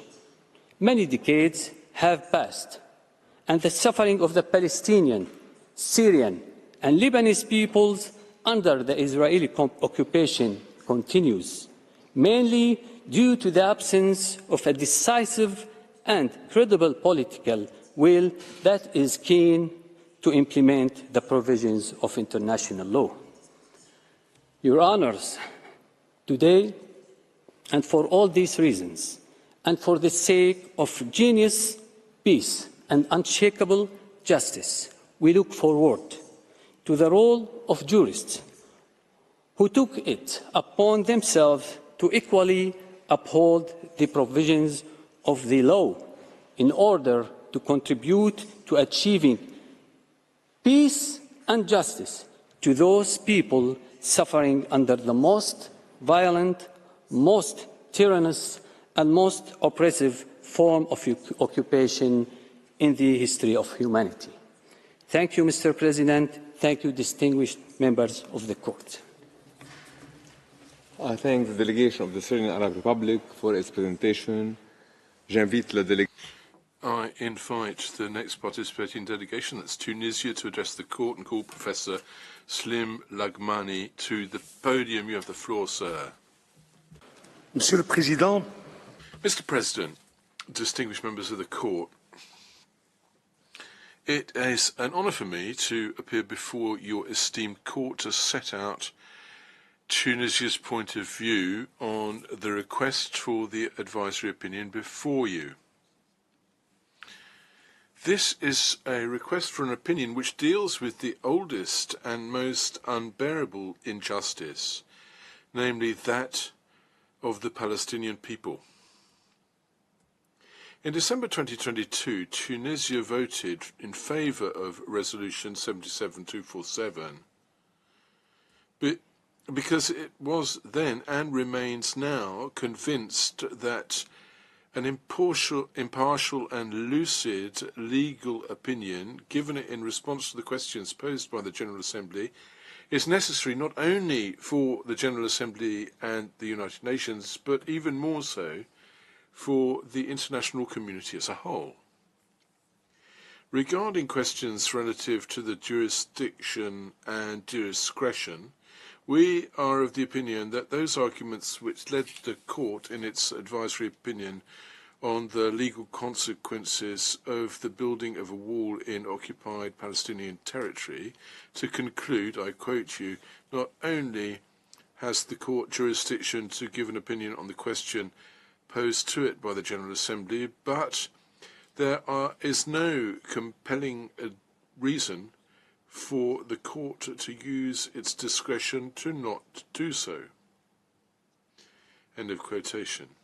We are of the opinion that these arguments are valid for the instant request for opinion. There is, however, a specific argument in favour of the eminently legal character of the questions put in the instant request, and they're worthy of development. The reference by the General Assembly successively to occupation, to colonisation, annexation, shows that it is the law which is at the centre of the questions asked. Indeed, given the policies and practices of Israel in the OPT, we need to respond to the next question.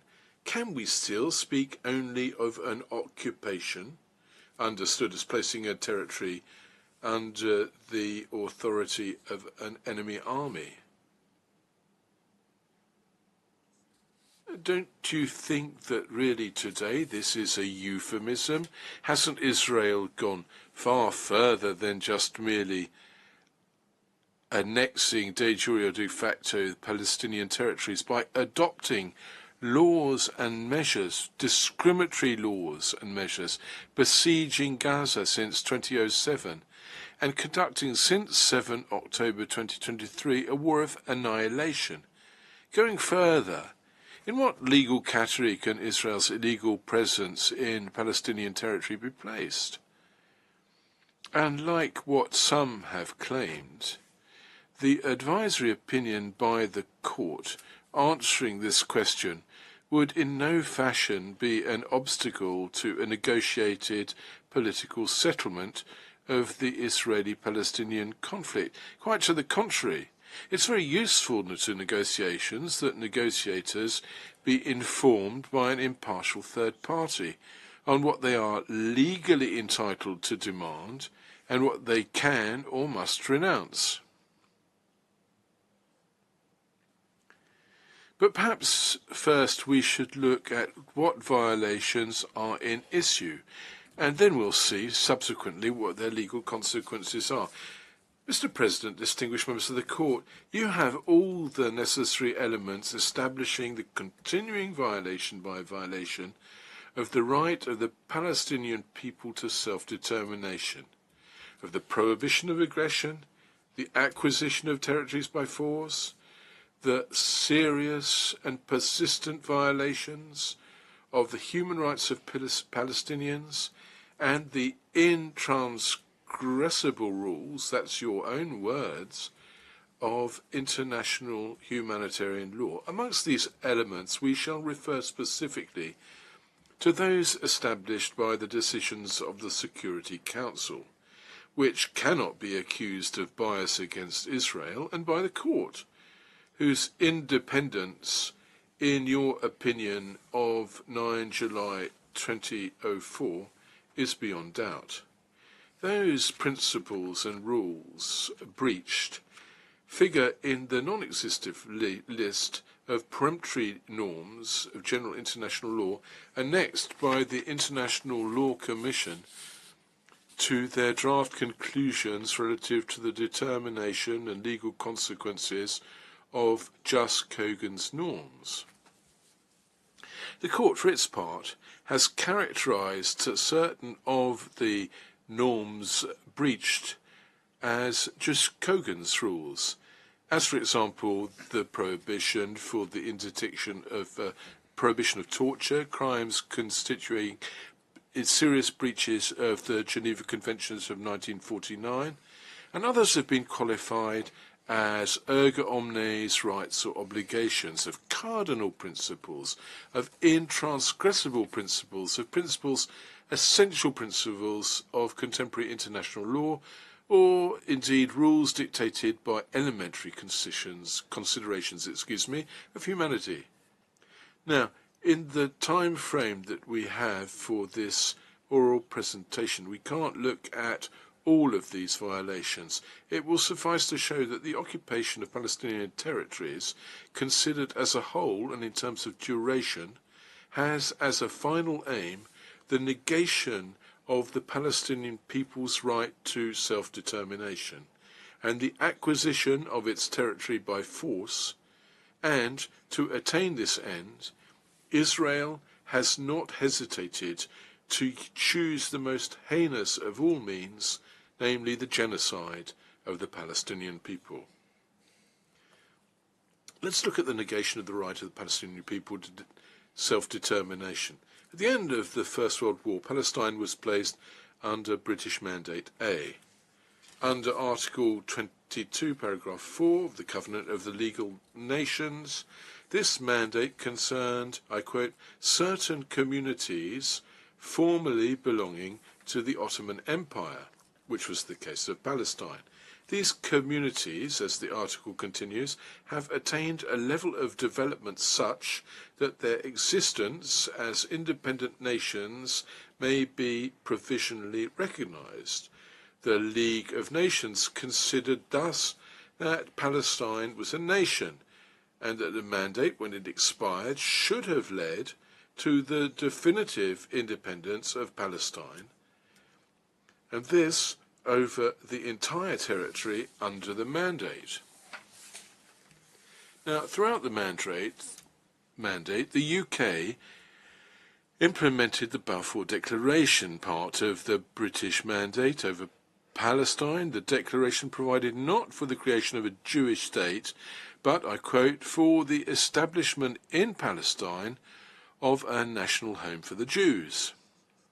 This process led to Resolution 181, second session of the General Assembly of 29 November 1947, which recommended placing the city of Jerusalem under a special international regime, as well as a partition plan granting the Jewish state 56.47% of the mandatory Palestine territory. This recommendation, which ignored the raison d'etre of the mandate, which was to lead Palestine forwards towards a definitive independence over the entirety of the mandated territory, had to be accepted by both parties to have legal effect.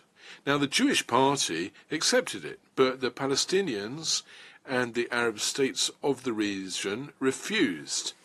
The Jewish party, however, rushed to proclaim its state, and subsequently there was the 1948-1949 war, which led to a reduction of 23% of the space conceded to the Palestinian state by Resolution 1812, and to the exile of 750,000 Palestinians. Now, the effect of this war and the power balance which resulted were at first a step backward. The recognition of the existence of a Palestinian people and of its right to self-determination by the political organs of the United Nations was slow to come. With your permission.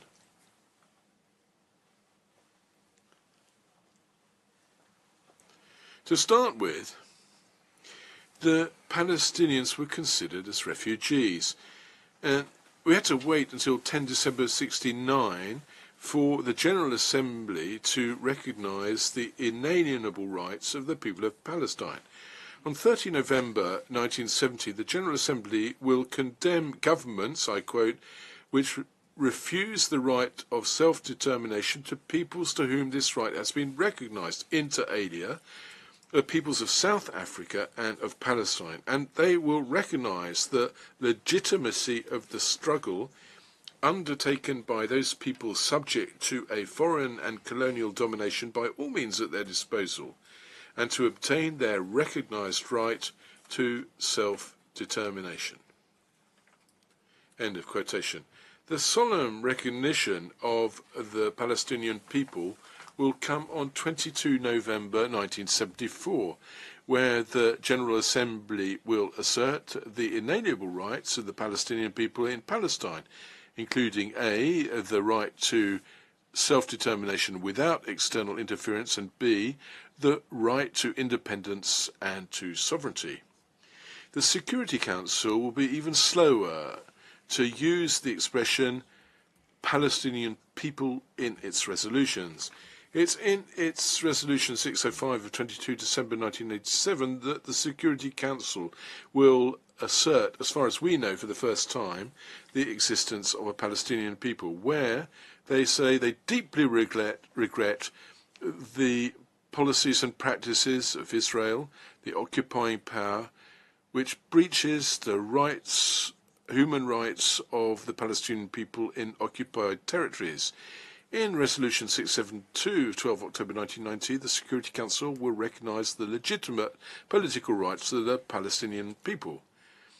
The Court will draw the consequences of this in its advisory opinion of 9 July 2004. The existence of a Palestinian people is no longer an issue. I quote you there. The recognition of the existence of a people carries with it the recognition of its right to the equality of rights, the creation of an independent and sovereign state, to the liberation and integrity of its territory. Now, clearly, the Palestinian people has been deprived by force from the enjoyment of all of those rights. That's what the court will conclude on 9 July 2004. I quote you. The obligation erga omnes to respect the right of the Palestinian people to self-determination is breached by Israel. But it wasn't only its right to self-determination that the Palestinian people has been deprived of. It has been deprived of its very existence. Mr. President, distinguished members of the court, the genocide is the crime of crimes, and very often this expression is used to signify it's the most serious of all international crimes. Now, we use it here to mean that once genocide is established, there is no need to establish the violation of the other rules and principles. We know that the court has been seized by this issue of genocide. But we have to look at it here as well. Why? Because genocide of the Palestinian people relates to the acquisition of Palestinian territory by force. Because the acquisition of Palestinian territory by force is the legal status of the occupation. The prohibition of genocide is incontrovertibly a jus cogens norm. The crime of genocide is defined by Article 2 of the Convention for the Prevention and Punishment of that crime. I quote, "For the purposes of the present statute, the crime of genocide is understood as being any of the following acts committed with the intention of destroying, in part or in whole, a national, ethnic, racial, or religious group. A. Killing members of the group. 2. Causing deliberate bodily or mental harm to members of the group. Small c. Deliberately inflicting on the group conditions of life calculated to bring about its physical destruction in whole or in part. And D. Imposing measures intended to prevent births within the group. And small e. Forced transfer of children of the group to another group." Now, there is no doubt whatsoever that the Palestinian people is a national group within the meaning of Article 2 of the Convention. How could they not be, since they are a people? And they are thus entitled to the right of self-determination. There is no doubt either that those acts mentioned under paras A, B, C, and D have taken place and are taking place right now.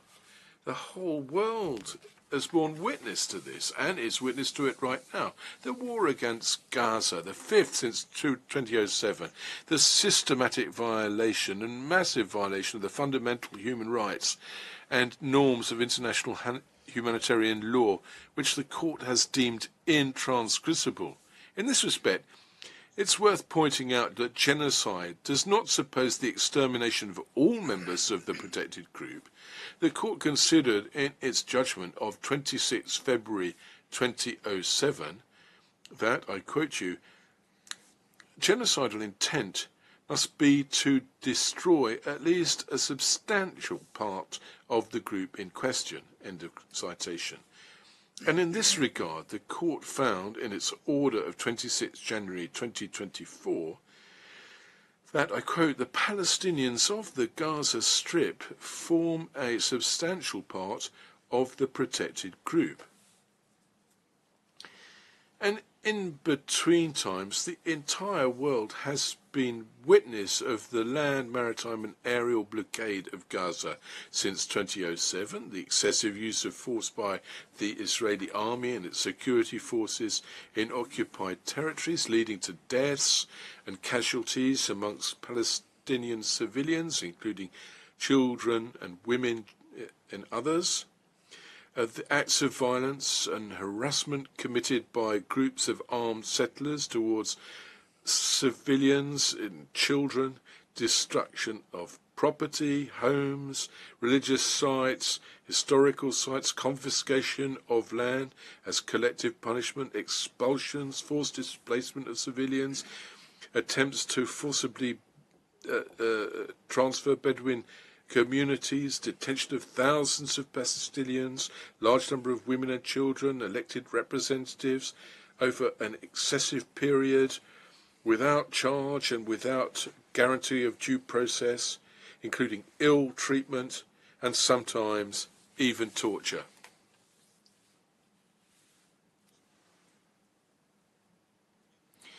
There have been closing of certain areas, the placing of hundreds of obstacles to traffic, checkpoints, permit regimes impeding the freedom of movement of people and goods, inter alia medical and humanitarian, which is really important. But it's not enough just to establish this substantive element to prove genocide. The specificity of the crime of genocide resides in intent. Now, intent is always, difficult to prove, but such proof is not impossible if you can establish the existence of a genocidal policy. That means an option taken collectively or individually by the authorities who have the power to decide and carry out this plan aimed at destroying the Palestinians as a national group. And such a policy exists. This is attested by Israeli legal texts, by the declaration of its politicians at the highest level, and by the systematic, coordinated character of its practices and measures.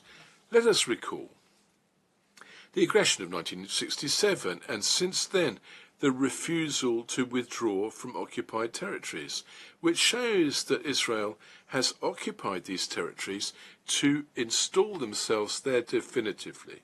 The de jure annexation of Jerusalem, the de facto annexation of the West Bank by settlements which aim, in the long term, to establish a fait accompli. West Bank is no longer Palestinian.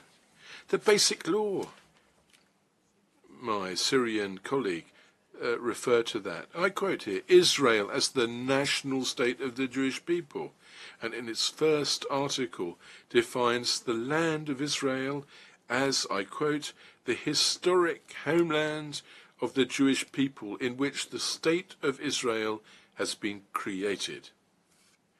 By thus referring with respect to this land, not to the international legality, but to a fable of identity, which includes all of mandated Palestine and more. The same article provides that the right to exercise national self-determination within the State of Israel is exclusively that of the Jewish people, giving thus a constitutional value to the very negation of the Palestinian people's right to self-determination.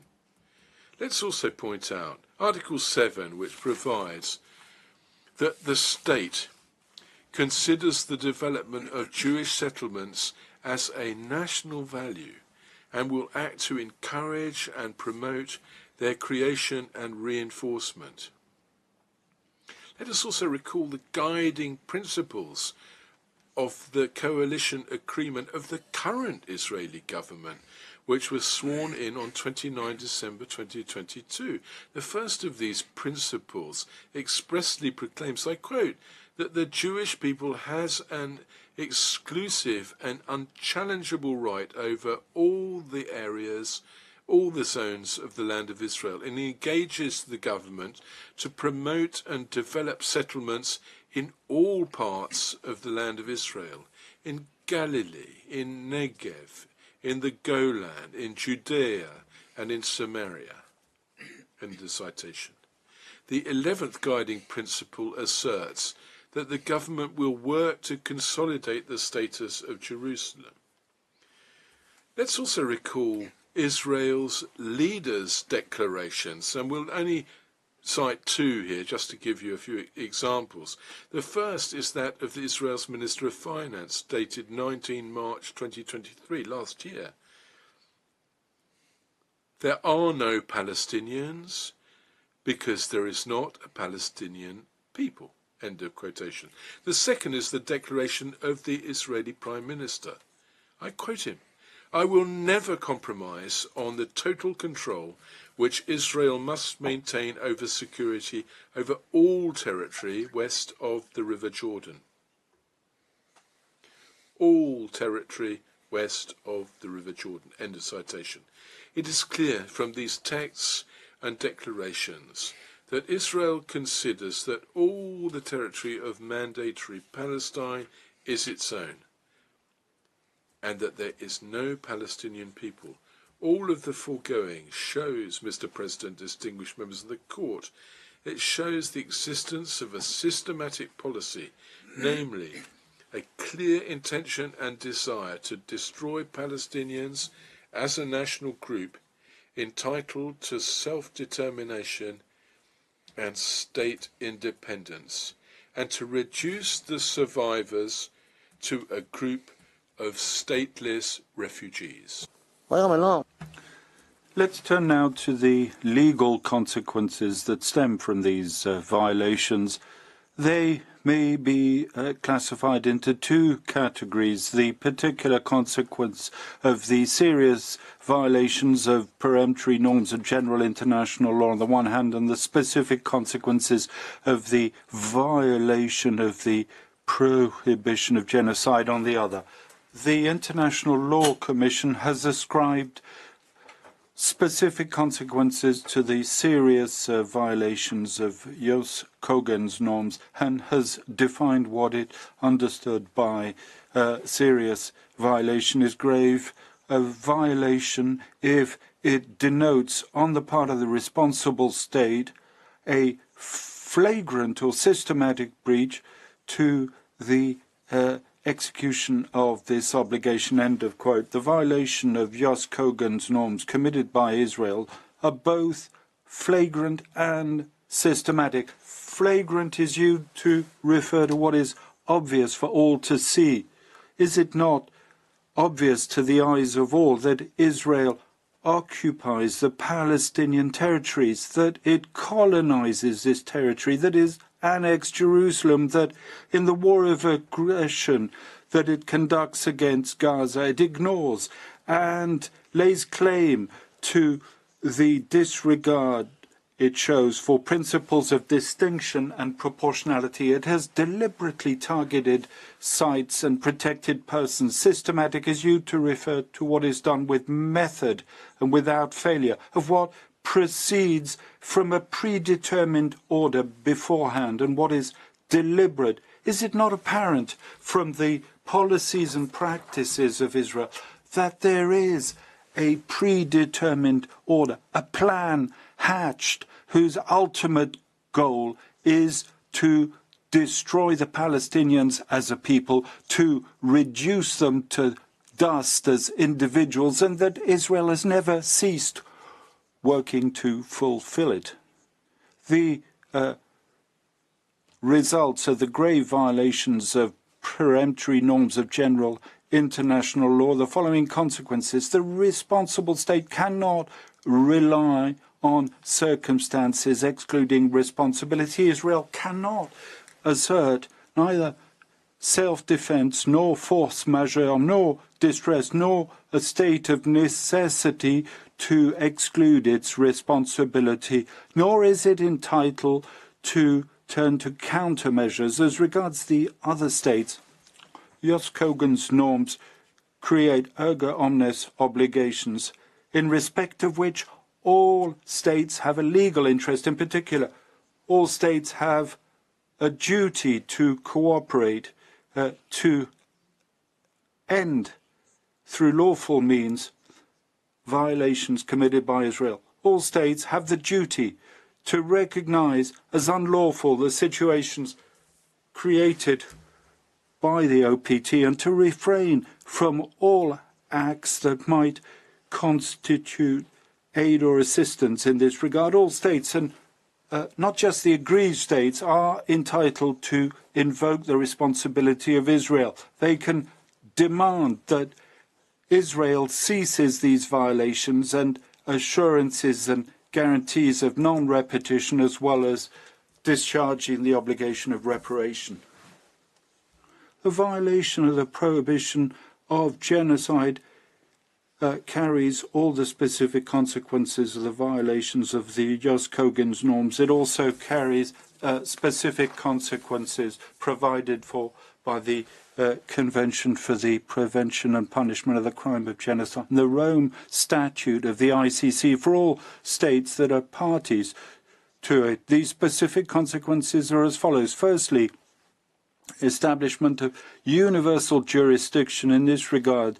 State parties must notably provide for effective criminal sanctions aimed at persons guilty of genocide or any of the other acts incriminated by Article 3 of the 1948 Convention. Next, the right for any party to the 1948 Convention to seize the competent organs of the United Nations organization so that they take the appropriate measures for the prevention and punishment of acts of genocide. Thirdly, the right for any party to the 1948 Convention to seize the court through a unilateral request of any dispute pertaining to the responsibility of Israel in respect of genocide or any one of the other acts set out in Article 3, and that's what the state of South Africa did. Fourthly, the right for any state party or for any state that has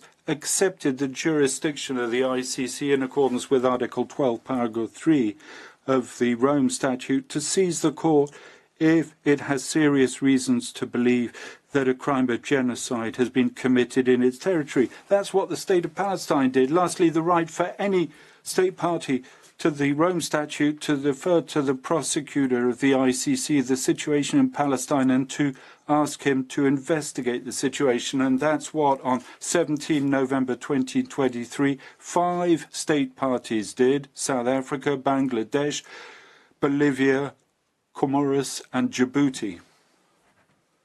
We'll conclude our intervention by setting out the legal consequences that flow for the United Nations Organization of the legal status of occupation as we have determined it. In this regard, we can but paraphrase the consequences highlighted by your court in its opinion 2004. The Organization of the UN, specifically the GA and the UNSC, must examine what further measures might be taken to end the OPT and the serious and persistent violations of general peremptory law that are committed there. Mr. President, members of the court, I thank you for your attention. I thank the delegation of Tunisia for its statement, which brings us an end to this afternoon's sitting. The court will meet again on Monday, 26 February at 10 a.m. to hear Turkey, Zambia, the League of Arab States, the Organization of Islamic Cooperation, and the African Union. The sitting is adjourned.